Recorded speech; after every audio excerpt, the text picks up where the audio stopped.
ಈ ವಿಷಯದ ಕುರಿತು ಅನುಭವ ಮಂಟಪ ಮುಂದೇನು ಎಂಬ ವಿಷಯದಲ್ಲಿ ಜಾಗತಿಕ ಲಿಂಗಾಯತ ಮಹಾಸಭೆಯ ಪ್ರಧಾನ ಕಾರ್ಯದರ್ಶಿಗಳಾದ ಡಾಕ್ಟರ್ ಎಸ್ ಎಂ ಜಾಮದಾರ್ ಅವರು ತಮ್ಮ ವಿಚಾರಗಳನ್ನು ನಮ್ಮೊಂದಿಗೆ ಹಂಚಿಕೊಳ್ಳಲಿದ್ದಾರೆ. ಕಾರ್ಯಕ್ರಮವನ್ನು ಗಂಭೀರವಾಗಿ ಆಲಿಸಿ ಚರ್ಚೆಯಲ್ಲಿ ಭಾಗವಹಿಸಿ ನಿಮ್ಮ ಅಭಿಪ್ರಾಯಗಳನ್ನು ನಮ್ಮೊಂದಿಗೆ ಹಂಚಿಕೊಳ್ಳಿ. ಧನ್ಯವಾದಗಳು. ಮತ್ತೊಮ್ಮೆ ಎಲ್ಲರಿಗೂ ಶರಣಾರ್ಥಿಗಳು. ಧನ್ಯವಾದಗಳು ಸೋಮಶೇಖರಪ್ಪ ಅವರೇ. ಇಂದಿನ ನಮ್ಮ ಗೌರವಾನ್ವಿತ ಅತಿಥಿಯನ್ನು ನಿಮಗೆ ಪರಿಚಯಿಸಲು ಸಂತೋಷ ಪಡುತ್ತಿದ್ದೇನೆ.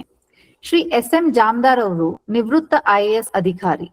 ಸರ್ಕಾರಿ ಸೇವೆಯಲ್ಲಿದ್ದಾಗಲೂ ನಿವೃತ್ತಿಯ ನಂತರವೂ ಶರಣ ಕ್ಷೇತ್ರಗಳ ಅಭಿವೃದ್ಧಿಯಲ್ಲಿ ಮಹತ್ವದ ಕೊಡುಗೆ ನೀಡಿದ್ದಾರೆ.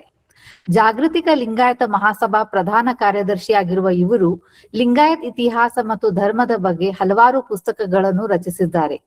ಅನುಭವ ಮಂಟಪದ ಮೇಲೆ ಇತ್ತೀಚೆಗೆ ಬಸವ ಮೀಡಿಯಾದಲ್ಲಿ 8 ಭಾಗಗಳ ಲೇಖನ ಸರಣಿ ಬರೆದಿರುವ ಇವರು ಈ ವಿಷಯದ ಆಳ ಮತ್ತು ಅಗಲ ಎರಡನ್ನೂ ಬಲ್ಲವರು. ಜಾಮದಾರ್ ಸರ್, ನಿಮ್ಗೆ ಸ್ವಾಗತ. ನಿಮ್ಗೆ 45 ನಿಮಿಷ ಸಮಯ ಇದೆ. ನೀವು ನಿಮ್ಮ ಮಾತನ್ನು ಶುರು ಮಾಡಬಹುದು. Thank you. ಬಟ್ ಈಗ ಎಷ್ಟು ಜನ ಸುಮಾರು ನೋಡ್ತಾ ಇರ್ತಾರೆ ಆಡಿಯನ್ಸ್? ಸರ್ 83 ಜನ ಇದ್ದಾರೆ ಇವಾಗ ಸದ್ಯಕ್ಕೆ ನಮ್ ಜೊತೆ. ಎಷ್ಟಿದಾರಮ್ಮ? 83. 93. Okay. Many are joining again. I see them. ಜನ ಬರ್ತಾ ಇದ್ದಾರೆ. So they are increasing. 87 now. Okay. Well, yeah, they're increasing. I can see here. What I'm suggesting here, that there is a confusion in your advertisement that you 7 o'clock was a little too early. You should have made it play about 8 o'clock or so. Even if you wait, I would like to know what is the duration, the link that you have got now. 1 hour, 2 hours? Sir, your voice is breaking. Hello? No, I'm asking you, what is the duration of the Google permission you have got? So for 1 hour, we have scheduled from 7 to 8. ಇಲ್ಲ Aparna, we can extend it. We can extend it, yeah, for sure. So it generally spills over for another 30 minutes with question and answer session.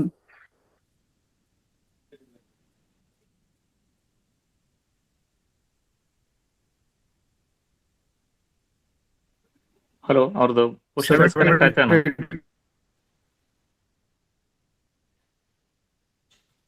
Can you extend?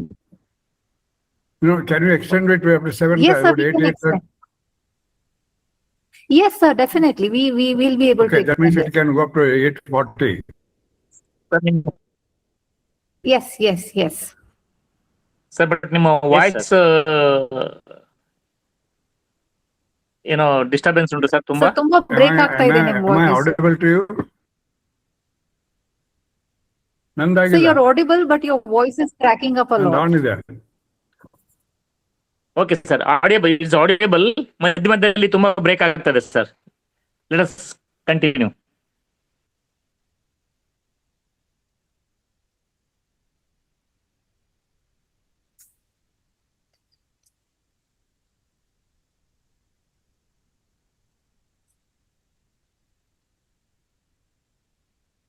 So you're on mute. Oh, one moment. Okay.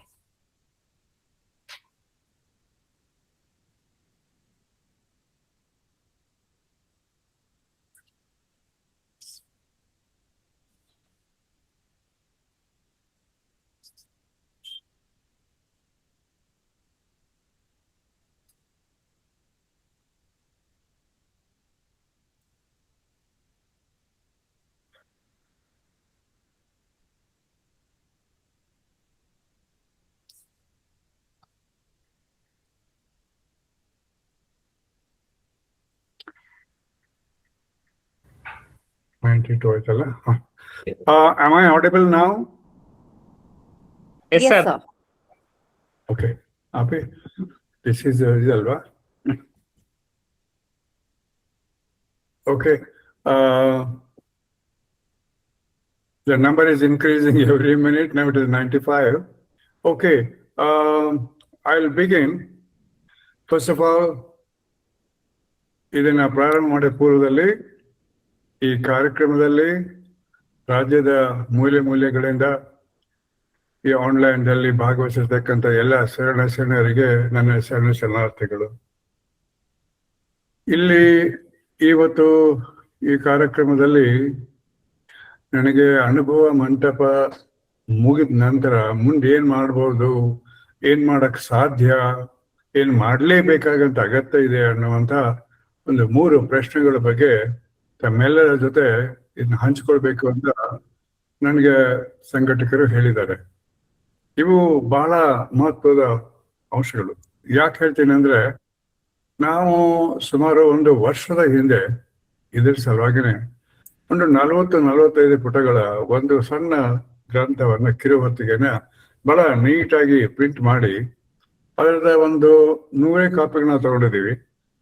ಆ ಪ್ರತಿಗಳನ್ನ ನಾವು ಈ ನಮ್ಮ ಶರಣ ಸಾಂಸ್ಕೃತಿಕ ಅಭಿಯಾನ ಏನು ಪ್ರಾರಂಭ ಆಯಿತು, ಆ ಪ್ರಾರಂಭವಾದ ಮೊದಲನೇ ದಿವಸನೇ ನಾವು ಎಲ್ಲ ಸ್ವಾಮಿಗಳಿಗೆ ಒಂದು ಕೊಟ್ಟಿದ್ವಿ. ಕೊಟ್ಟ ನಂತರ ನಾವೇನು ಎಕ್ಸ್ಪೆಕ್ಟ್ ಮಾಡಿದೀವಿ ಅಂದ್ರೆ, ಈ ಸ್ವಾಮಿಗಳಲ್ಲಿ ಒಬ್ಬರಾದ್ರೂ ಕೂಡ ಈ ವಿಷಯ ಎತ್ಕೊಂಡ್ಬಿಟ್ಟು ಒಂದಾದ್ರೂ ಜಿಲ್ಲೆಯಲ್ಲಿ ಅಥವಾ ಪ್ರತಿಯೊಂದು ಜಿಲ್ಲೆಯಲ್ಲಿ ಇದ್ರ ಬಗ್ಗೆ ಮಾತಾಡ್ಬೇಕು, ಜನರಲ್ಲಿ ಜಾಗೃತಿ ಉಂಟು ಮಾಡ್ಬೇಕು. ಇದಂತ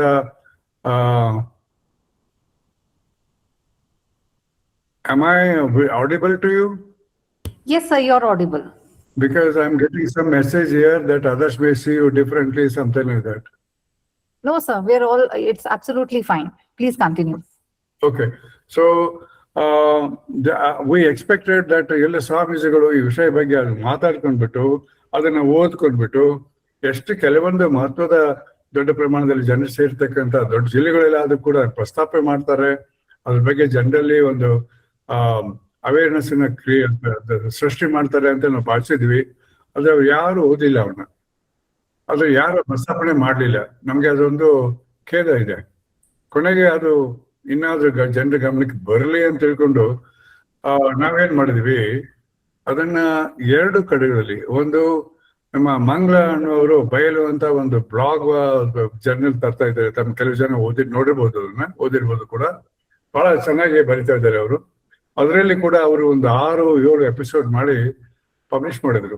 ಅದು ಈಗ ಬುಕ್ ಇದೆಯಲ್ಲ, ಆ ಬುಕ್ ಅನ್ನು ಅವ್ರು ಪಬ್ಲಿಷ್ ಮಾಡಿದ್ರು. ಅದಾದ ನಂತರ ಬಸವ ಮೀಡಿಯಾದವರಿಗೆ ನಾನು ಅದೇ ಬುಕ್ ಅನ್ನು ಕೊಟ್ಟು, ಇಲ್ಲಿ ಸ್ವಲ್ಪ ನಿಮ್ಮ ಕವರೇಜ್ ಚೆನ್ನಾಗಿದೆ ಅಂತ ತಿಳ್ಕೊಂಡು ರಿಕ್ವೆಸ್ಟ್ ಮಾಡೋ ಪ್ರಕಾರ ಅವರು ಬಸವ ಮೀಡಿಯಾದಲ್ಲಿ ಒಂದು 8 ಎಪಿಸೋಡ್ ಮಾಡಿ ಇದೇ ವಿಷಯವನ್ನ ಬಹಳ ಕೂಲಂಕಷವಾಗಿ ಜನರು ಓದ್ಕೊಳ್ಳಿ ಅಂತ ತಿಳ್ಕೊಂಡು ಅದನ್ನ ಪ್ರಕಟ ಮಾಡಿದ್ರು. ಅದು ಮಾಡಿದ ನಂತರ ನಾನು ಅದ್ರ ಬಗ್ಗೆ ರಿಯಾಕ್ಷನ್ಸ್ ನೋಡಿದೆ. ಬಹಳ ಚೆನ್ನಾಗಿ, ಬಹಳ ಒಂದು ಸೃಜನಾತ್ಮಕವಾದಂತ ಅನೇಕ ಸಲಹೆ ಸೂಚನೆಗಳನ್ನ, ಅದನ್ನ ಆ ಲೇಖನಗಳನ್ನ, ಆ ಸೀರೀಸ್ ಅನ್ನ ಓದಿದವರು ಬಸವ ಮೀಡಿಯಾದಲ್ಲಿ ವ್ಯಕ್ತ ಮಾಡಿದ್ದಾರೆ. ಅದು ಬಹಳ ಸಂತೋಷ ಆಗಿರೋ ಒಂದು ಕೆಲಸ. ಆದ್ರೆ ಈ ವಿಷಯ ಏನಿದೆಯಲ್ಲ, ನಾಡಿನ ತುಂಬೆಲ್ಲ ಸಮಸ್ತ ಲಿಂಗಾಯತರಿಗೆ, ಲಿಂಗಾಯತ ಶಿಕ್ಷಣ ಸಂಸ್ಥೆಗಳಿಗೆ, ಲಿಂಗಾಯತ ಇತರ ಸಂಸ್ಥೆಗಳಿಗೆ, ಲಿಂಗಾಯತರಿಗೆ, ಎಲ್ಲ ಮಠಾಧೀಶರಿಗೆ ಮುಟ್ಬೇಕು ಅನ್ನೋದು ನಮ್ಮ ಮುಖ್ಯವಾದ ಗುರಿ. ಈಗ ನನಗೆ ಕೇಳತ್ತೆ ನಾನು ಮಾತಾಡಿದ್ದು? ಹಲೋ, ಕೇಳ್ತಾ ಇದೆ. Yes, sir. ಅಲ್ಲ, ಇಲ್ಲಿ ಏನ್ ಕೇಳ್ತದೆ, you lost your network connection ಅಂತ ಬರ್ತದೆ. See, no, sir, absolutely uninterrupted ಇದೆ. ದಯವಿಟ್ಟು ಕಂಟಿನ್ಯೂ ಮಾಡಿ. Hello. Yes, sir, we are listening. Okay, fine. So ಆದ್ರಿಂದ ಈಗೇನು ಮಾಡ್ತಾ ಇದ್ದಿಲ್ಲ, ಇಲ್ಲಿ ನಾನು ಮುಂದಿನ ಒಂದು 15-20 ನಿಮಿಷದಲ್ಲಿ ಒಂದು ಕೆಲವೊಂದು ಮಹತ್ವದ ಬಿಂದುಗಳನ್ನ ತಮ್ಮ ಮುಂದೆ ಇಡ್ತೇನೆ. ಮೊದಲನೇದಾಗಿ ತಮಗೆ ಬಹಳ ಒಂದು ಮಹತ್ವದ ವಿಷಯವನ್ನ ತಮ್ಮ ಗಮನಕ್ಕೆ ತರ್ತೇನೆ. ಅದೇನು ಅಂತಂದ್ರೆ, ನೋಡಿ, ಈ ದೇಶದಲ್ಲಿ, ಈ ರಾಜ್ಯದಲ್ಲಿ ಅನೇಕ ಧರ್ಮಗಳಿವೆ, ಅನೇಕ ದರ್ಶನಗಳಿವೆ, ಅನೇಕ ಮಠಗಳಿದೆ. ಇವೆಲ್ಲದರಲ್ಲಿ ಸರ್ಕಾರ ಬಸವಣ್ಣನವರಿಗೆ ಸಂಬಂಧಿಸಿದಂತ ಈ ಕಾರ್ಯಕ್ರಮವನ್ನ ಇಷ್ಟೊಂದು ಅದ್ದೂರಿಯಾಗಿ, ಇಷ್ಟೊಂದು ವ್ಯಾಪಕವಾಗಿ, ಇಷ್ಟೊಂದು ದೊಡ್ಡ ಖರ್ಚಿನಲ್ಲಿ ಯಾಕೆ ತಗೊಂಡಿದ್ದಾರೆ, ಯಾಕೆ ತಗೊಳ್ಬೇಕಾಗಿತ್ತು ಅನ್ನೋ ಬಗ್ಗೆ ಸಮಸ್ತ ಲಿಂಗಾಯತರು ಬಹಳ ವಿಚಾರಿಸ್ಬೇಕಂತ ಮಾತು. ಯಾಕೆ ವಿಚಾರಿಸಬೇಕಾದ ಮಾತು ಅಂತಂದ್ರೆ, 3-4 ಬಿಂದುಗಳನ್ನ ತಾವು ಗಮನದಲ್ಲಿ ಇಡ್ಬೇಕು. ಮೊದಲೇದೇನು, ಇದು ಪ್ರಜಾರಾಜ್ಯ ಹೌದು, ಆದ್ರೆ ಪ್ರಜಾರಾಜ್ಯ ಜೊತೆಗೆ ಇದು ಜಾತ್ಯತೀತ ಧರ್ಮಾತೀತವಾದಂತ ಸಂವಿಧಾನವನ್ನು ಈ ದೇಶ ಹೊಂದಿದೆ. ಆದ್ದರಿಂದ ಇಂಥ ಒಂದು ಸನ್ನಿವೇಶದಲ್ಲಿ ಕರ್ನಾಟಕ ರಾಜ್ಯ ಸರ್ಕಾರವು ಅಂದ್ರೆ ಅದು ಪಕ್ಷಾತೀತವಾಗಿ ಅಂತ ಇಟ್ಕೊಳ್ಳಿ, ಈ ಶರಣರ ಸ್ಥಳಗಳನ್ನ ಅಭಿವೃದ್ಧಿ ಮಾಡುವಂತ ಕೆಲಸ ಆಗ್ಲಿ, ಅದು ಮೊದಲು ಕೂಡಲಸಂಗಮದಿಂದ ಪ್ರಾರಂಭ ಆಗಿ ಬಸವನ ಬಾಗೇವಾಡಿಗೆ ಹೋಗಿ ಚಿಕ್ಕ ಸಂಗಮಕ್ಕೆ ಹೋಗಿ ಆನಂತರ ಬಸವಣ್ಣನವರ ಮೊದಲನೇ ಧರ್ಮಪತ್ನಿ ಗಂಗಾಂಬಿಕೆ ಅವರ ಸ್ಮಾರಕವನ್ನ ಮಾಡೋದಕ್ಕಾಗ್ಲಿ ಅಥವಾ ಅವರ ದ್ವಿತೀಯ ಪತ್ನಿ ನೀಲಾಂಬಿಕೆ ಅವರ ಸ್ಮಾರಕವನ್ನು ಉಳಿಸ್ಕೊಳ್ಳೋದಕ್ಕಾಗ್ಲಿ, ಬಸವಣ್ಣವರು ಹುಟ್ಟಿದ ಊರು ಬಾಗೇವಾಡಿ, ಅವರ ತಾಯಿಯ ತವರಮನೆ ಇಂಗಳೇಶ್ವರ, ಇವೆಲ್ಲ ಕ್ಷೇತ್ರಗಳನ್ನ ಅಭಿವೃದ್ಧಿ ಮಾಡೋದಕ್ಕೆ ಒಂದೊಂದಾಗಿ ಕಾಲಕ್ರಮೇಣ ಕರ್ನಾಟಕ ಸರ್ಕಾರ ಮುಂದುವರಿಸಿತು.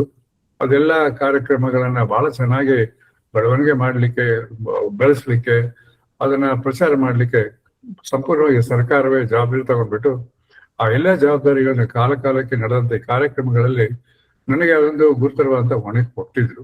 ಅದು ಸುಮಾರು 12-15 ವರ್ಷ ಕಾಲ ಮಾಡಿದೆ. ಕೊಟ್ಟು ಕೊನೆಗೆ ಆಗಿದ್ದು ಬಸವ ಕಲ್ಯಾಣದ್ದು. ಅದು ಬಹಳ ದೊಡ್ಡ ಕೆಲಸ. ಸುಮಾರು 150 ಕೋಟಿಗಿಂತ ಹೆಚ್ಚಿನ ಒಂದು ಖರ್ಚಿನ ಒಂದು ವ್ಯವಹಾರ. ಅಲ್ಲಿ 28 ಸ್ಥಳಗಳ ಅಭಿವೃದ್ಧಿ ಆಗಿದೆ. ಇಂಥ ಸನ್ನಿವೇಶದಲ್ಲಿ ಈಗ ಸಮಸ್ತ ಲಿಂಗಾಯತ ವಿಚಾರ ಮಾಡ್ಬೇಕಾದ ಮಾತು ಅಂದ್ರೆ, ನಾವು ಬಹಳಷ್ಟು ಕಡೆ ಲಿಂಗಾಯತ ಸ್ವತಂತ್ರ ಧರ್ಮದ ಬಗ್ಗೆ ಮಾತಾಡ್ತಾ ಇದ್ದೀವಿ. ಇದು ಸ್ವತಂತ್ರ ಧರ್ಮ ಅನ್ಲಿಕ್ಕೆ ಈ ಧರ್ಮದ ವಿಶೇಷತೆ ಏನನ್ನೋದನ್ನ ಅರ್ಥ ಮಾಡ್ಕೊಂಡಿಲ್ಲ. ಬಹಳಷ್ಟು ಲಿಂಗಾಯತರು, ಕೆಲವು ದೊಡ್ಡ ಸಂಘಟನೆಗಳ ಲಿಂಗಾಯತರು ಕೂಡ ಅವ್ರು ಏನ್ ತಿಳ್ಕೊಂಡಿದ್ದಾರೆ ಅಂತಂದ್ರೆ, ಕೇವಲ ಇಷ್ಟಲಿಂಗ ಕಟ್ಕೊಂಡ್ರೆ ಮುಗಿದೋಯ್ತು, ವಚನಗಳನ್ನ ಓದಿದ್ರೆ ಮುಗಿದೋಯ್ತು, ಅಥವಾ ಅದ್ರ ಬಗ್ಗೆ ಭಜನೆ ಮಾಡಿದ್ರೆ ಮುಗಿದೋಯ್ತು ಅಂತ ತಿಳ್ಕೊಂಡಿದ್ದಾರೆ. ಅದು ಧಾರ್ಮಿಕ ಅಂತ ವಿಷಯ. ಹೌದು, ಯಾರು ಇದನ್ನ ಧರ್ಮ ಅಂತ ನಂಬಿ ಅದನ್ನ ಆಚರಿಸ್ತಾರೋ ಅವ್ರಿಗೆಲ್ಲರಿಗೂ ಇದು ಗೊತ್ತಾಗ್ಬೇಕು ಏನು ಅಂತಂದ್ರೆ, ಅದರ ಜೊತೆಗೆ ಬಹಳ ಮಹತ್ವದಂತ 4 ಬಿಂದುಗಳನ್ನ ನೀವು ಎಲ್ಲರೂ ಗಮನಿಸ್ಬೇಕು.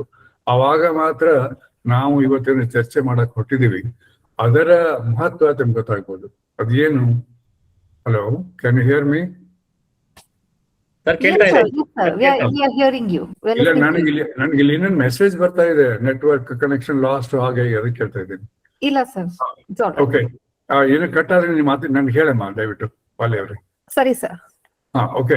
ಸೊ ಈ ಹಿನ್ನೆಲೆಯಲ್ಲಿ ನಾವು 3-4 ಅಗತ್ಯವಾದಂತ ಬಿಂದುಗಳನ್ನ ಗಮನದಲ್ಲಿ ಇಡ್ಬೇಕು. ಈ ಬಗ್ಗೆ ವಿಚಾರ ಮಾಡಬೇಕು. ಏನು ಅಂತಂದ್ರೆ, ಬಸವಣ್ಣನವರು ಕಟ್ಟಿದಂತಹ ಇದೇನು ಶರಣ ಧರ್ಮ, ಇದು ಜಾತ್ಯತೀತವಾದದ್ದು.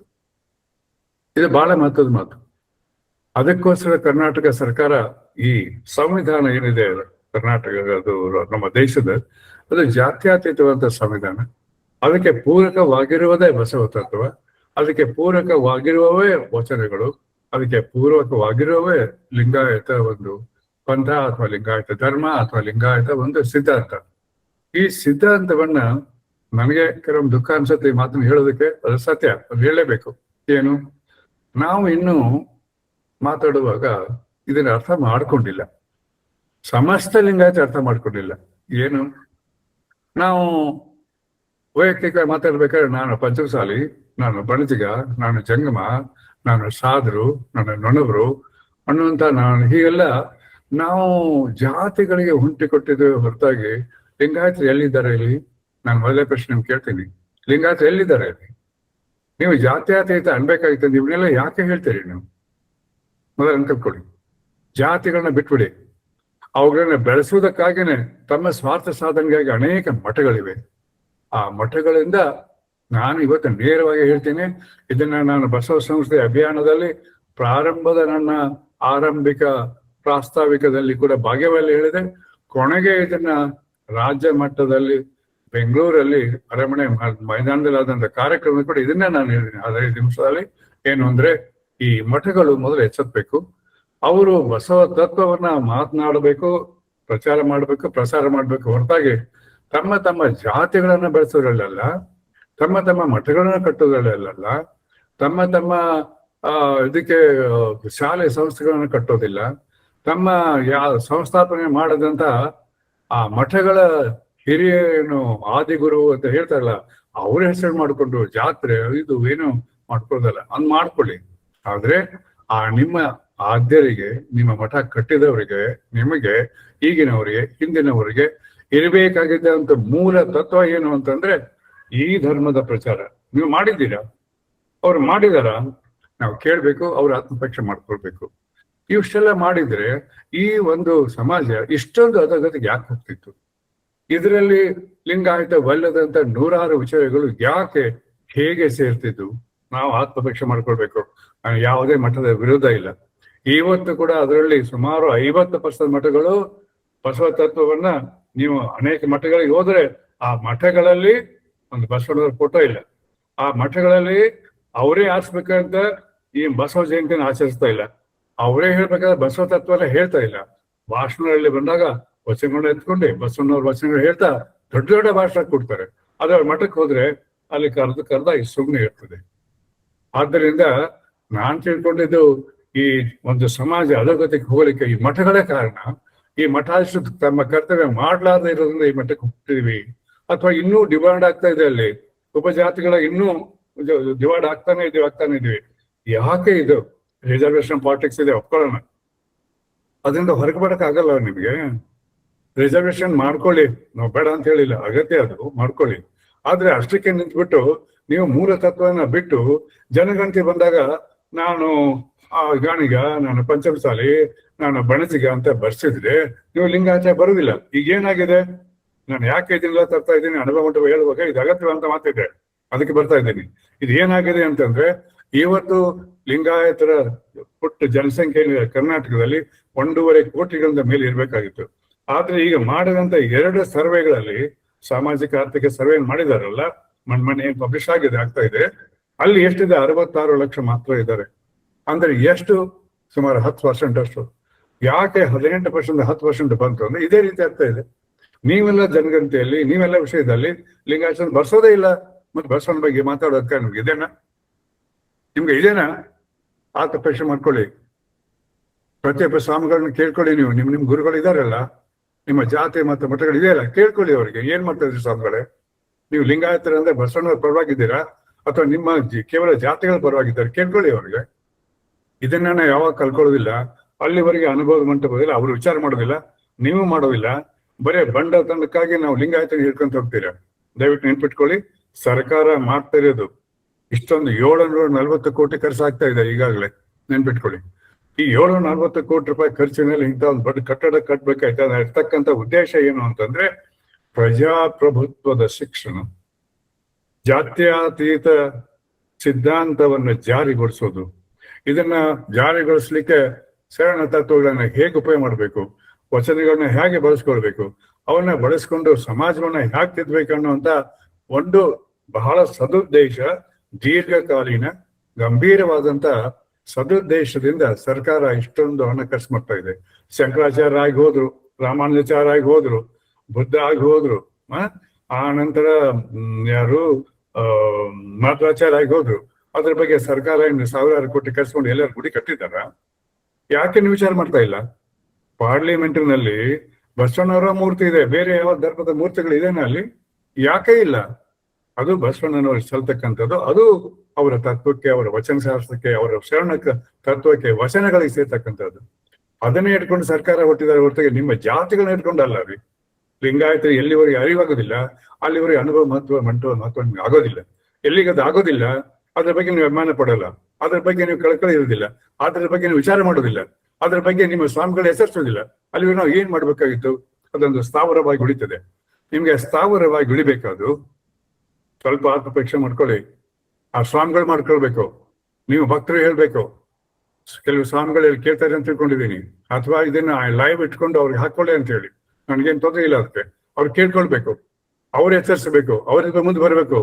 ಹಿಂಗೆ ಮಾಡ್ತಾ ಇದ್ದಾರೆ ಸರ್ಕಾರ, ಅದಕ್ಕೆ ನಾವು ಕೈಗೂಡಿಸೋಣ. ಅದನ್ನ ಒಂದು ಸದುದ್ದೇಶಕ್ಕಾಗಿ ವ್ಯಾಪಕವಾಗಿ ಬಳಸಿ ಈ ಸಿದ್ಧಾಂತವನ್ನ, ನಾನು ಧರ್ಮ ಅಂತ ಸದುಪಯೋಗ ಮಾಡ್ತಾ ಇಲ್ಲ, ಈ ಸಿದ್ಧಾಂತ ಇದೇನೋ ತತ್ವ ಇದೆ, ಅದನ್ನ ನಾವು ಉಳಿಸಿ ಬೆಳೆಸೋಣ. ಸಮಾಜಕ್ಕೆ ಅಷ್ಟೇ ಅಲ್ಲೇ ದೇಶಕ್ಕೆ ಮೂಡಿಸೋಣ, ವಿದೇಶಕ್ಕೆ ಹೋಗೋಣ ಅಂತ ಒಂದು ತತ್ವ ಇದೆ. ಅದನ್ನ ಮಾಡ್ಬೇಕಾಯ್ತು ಅಂದ್ರೆ ಈ ಅನುಭವ ಮಂಟಪ ಕಟ್ಟಡ ಮುಗಿದ ಮೇಲೆ ಏನ್ ಮಾಡ್ಬೇಕು ಅನ್ನೋದು ನಾವು ವಿಚಾರ ಮಾಡ್ಬೇಕು. ಇದು ಬಹಳ ಬಹಳ ಮಹತ್ವದ ಮಾತು. ಧರ್ಮಾತೀತ ಜಾತ್ಯಾತೀತವಾದ ರಾಜ್ಯ ಕಟ್ಟುವಾಗ ಬಸವಣ್ಣನವರ ಎಲ್ಲ ಶರಣರ ವಚನಗಳ ಆ ಒಂದು ಇವತ್ತಿನ ಅದು ಸಾಂದರ್ಭಿಕವಾಗಿ ಎಷ್ಟು ಮಹತ್ವದ್ದು, ಅದನ್ನ ನಾವು ಹೇಗೆ ಪ್ರಚಾರ ಮಾಡಬೇಕು, ಪ್ರಸಾರ ಮಾಡಬೇಕು ಅನ್ನೋದು ಅದೊಂದು ಕೇಂದ್ರ ಅಂತ ತಿಳ್ಕೊಳ್ಳಿ. ನಾನು ನಿಮ್ಗೆ ಇನ್ನೂ ಉದಾಹರಣೆ ಕೊಡ್ತೇನೆ. ಆ ಬುಕ್ಕಿನ ಕೂಡ ಹೇಳಿದಿವೆ, ಅದು ಸೀರಿಯಲ್ ಅದು 8 ಆರ್ಟಿಕಲ್ ಕೂಡ ನಾನು ಎಪಿಸೋಡ್ ಹೇಳಿದ್ದೀನಿ ಇದನ್ನ. ಏನು, ಸಿಖ್ಖರಿಗೆ ಅಮೃತ್ಸರದಿರ್ತಕ್ಕಂಥ ಸ್ವರ್ಣ ಮಂದಿರ ಒಂದೇ ಒಂದು ದೇವಸ್ಥಾನ. ಅದೇ ರೀತಿ ಇನ್ನು 4 ಕಡೆಗಳಲ್ಲಿ ಒಟ್ಟು 5 ಸ್ಥಳಗಳು. ಒಂದು ಪಾಕಿಸ್ತಾನದಲ್ಲಿದೆ, ಒಂದು ಬೀದರ್ದಲ್ಲಿದೆ, ಕರ್ನಾಟಕ ಬೀದರ್ದಲ್ಲಿದೆ, ಆಮೇಲೆ ಒಂದೊಂದು ನಾಂದೇಡದಲ್ಲಿದೆ, ಮತ್ತೆ ನಾಂದೇಡ, ಬೀದರ್, ನನ್ಕಾನ ಪಾಕಿಸ್ತಾನದಲ್ಲಿ, ಅಮೃತ್ಸರ್ 4 ಬಿಟ್ಟು ಇನ್ನೊಂದೆಲ್ಲ ಕಡೆ ಅದು ಅದೆಲ್ಲೆಲ್ಲೋ ಇದೆ. ಈ 5 ಪಂಚ ಪಿಯಾರಗಳು ಅಂದ್ರೆ ಪಂಚ ಪ್ರೀತಿಗಳು ಅಂದ್ರೆ ಪಂಚ ಸ್ಥಳಗಳು. ಅಲ್ಲಿ ನಾನಕರು ಹೋದ್ರಲ್ಲ, ಏನೇನು ಮಾಡಿದ್ರು ಅನ್ನೋ ಬಗ್ಗೆ ಅಲ್ಲಿ ದೊಡ್ಡ ದೊಡ್ಡ ಗುರುದ್ವಾರಗಳನ್ನು ಕಟ್ಟಿದ್ದಾರೆ. ಆ ಗುರುದ್ವಾರಗಳು ಬಹಳ ಪವಿತ್ರ ಸ್ಥಳಗಳು. ಅಲ್ಲಿ ಯಾವ ಜಾತಿ ಬಗ್ಗೆ ಮಾತಾಡೋದಿಲ್ಲ ಅವರು ತಮ್ಮ ತತ್ವವನ್ನ ಬಗ್ಗೆ ಮಾತಾಡ್ತಾರೆ, ಅದ್ರ ಬಗ್ಗೆನೇ ಮಾಡ್ತಾರೆ, ಕೆಲಸ ಮಾಡ್ತಾರೆ. ಅವರು ಮಾಡುವಂತ ದಾಸೋಹ ಭಾರತದಲ್ಲಿ ಅಷ್ಟೇ ಇಲ್ಲ, ನಾನು ಅಮೆರಿಕದಲ್ಲಿ ಹೋಗಿದ್ದೀನಿ ಅನೇಕ ಕಡೆ ಗುರುದ್ವಾರಗಳಲ್ಲಿ, ಇಂಗ್ಲೆಂಡ್ನಲ್ಲಿ ಹೋಗಿದ್ದೇನೆ, ಬೇರೆ ದೇಶಗಳಿದ್ದಾರೆ. ಎಂತ ವಂಡರ್ಫುಲ್ ಕೆಲಸ ಮಾಡ್ತಾ ಇದ್ದಾರೆ ಜಗತ್ತಿನ ತುಂಬ. ನಾವು ಮಾಡ್ತಾ ಇದ್ದೀವ? ಸ್ವಲ್ಪ ಆತ್ಮಪರೀಕ್ಷೆ ಮಾಡ್ಕೊಳ್ಳಿ. ಇಷ್ಟೆಲ್ಲ ಗುಡಿ ಗುಂಡಾರಗಳಿದೆ, ಅವೆಲ್ಲ ಯಾರು ಗುಡಿ ಗುಂಡಾರ ಇದ್ದಾರೆ? ಈ ಮಠಗಳಿದಂತ ಯಾವ್ದು ಗುಡಿ ಇದೆ, ಅವರ ಸಮಾಧಿಗಳಿದೆ. ಯಾರ ಸಮಾಧಿ? ಆ ಮಠವನ್ನು ಕಟ್ಟಿದವ್ರ ಸಮಾಧಿ. ಅಲ್ಲಿ ಮತ್ತೆ ಮೂರ್ತಿಗಳು, ಯಾರ ಮೂರ್ತಿ? ನಂದಿ ಮೂರ್ತಿ. ನೀವು ಹೋದ ತಕ್ಷಣ ದೊಡ್ಡ ದೊಡ್ಡ ಮಠಗಳಿಗೆ ಎಂಟ್ರೆನ್ಸ್ ಗೋಪುರದಲ್ಲಿ ಮೇಲೆ ನಂದಿ ಇರ್ತದೆ.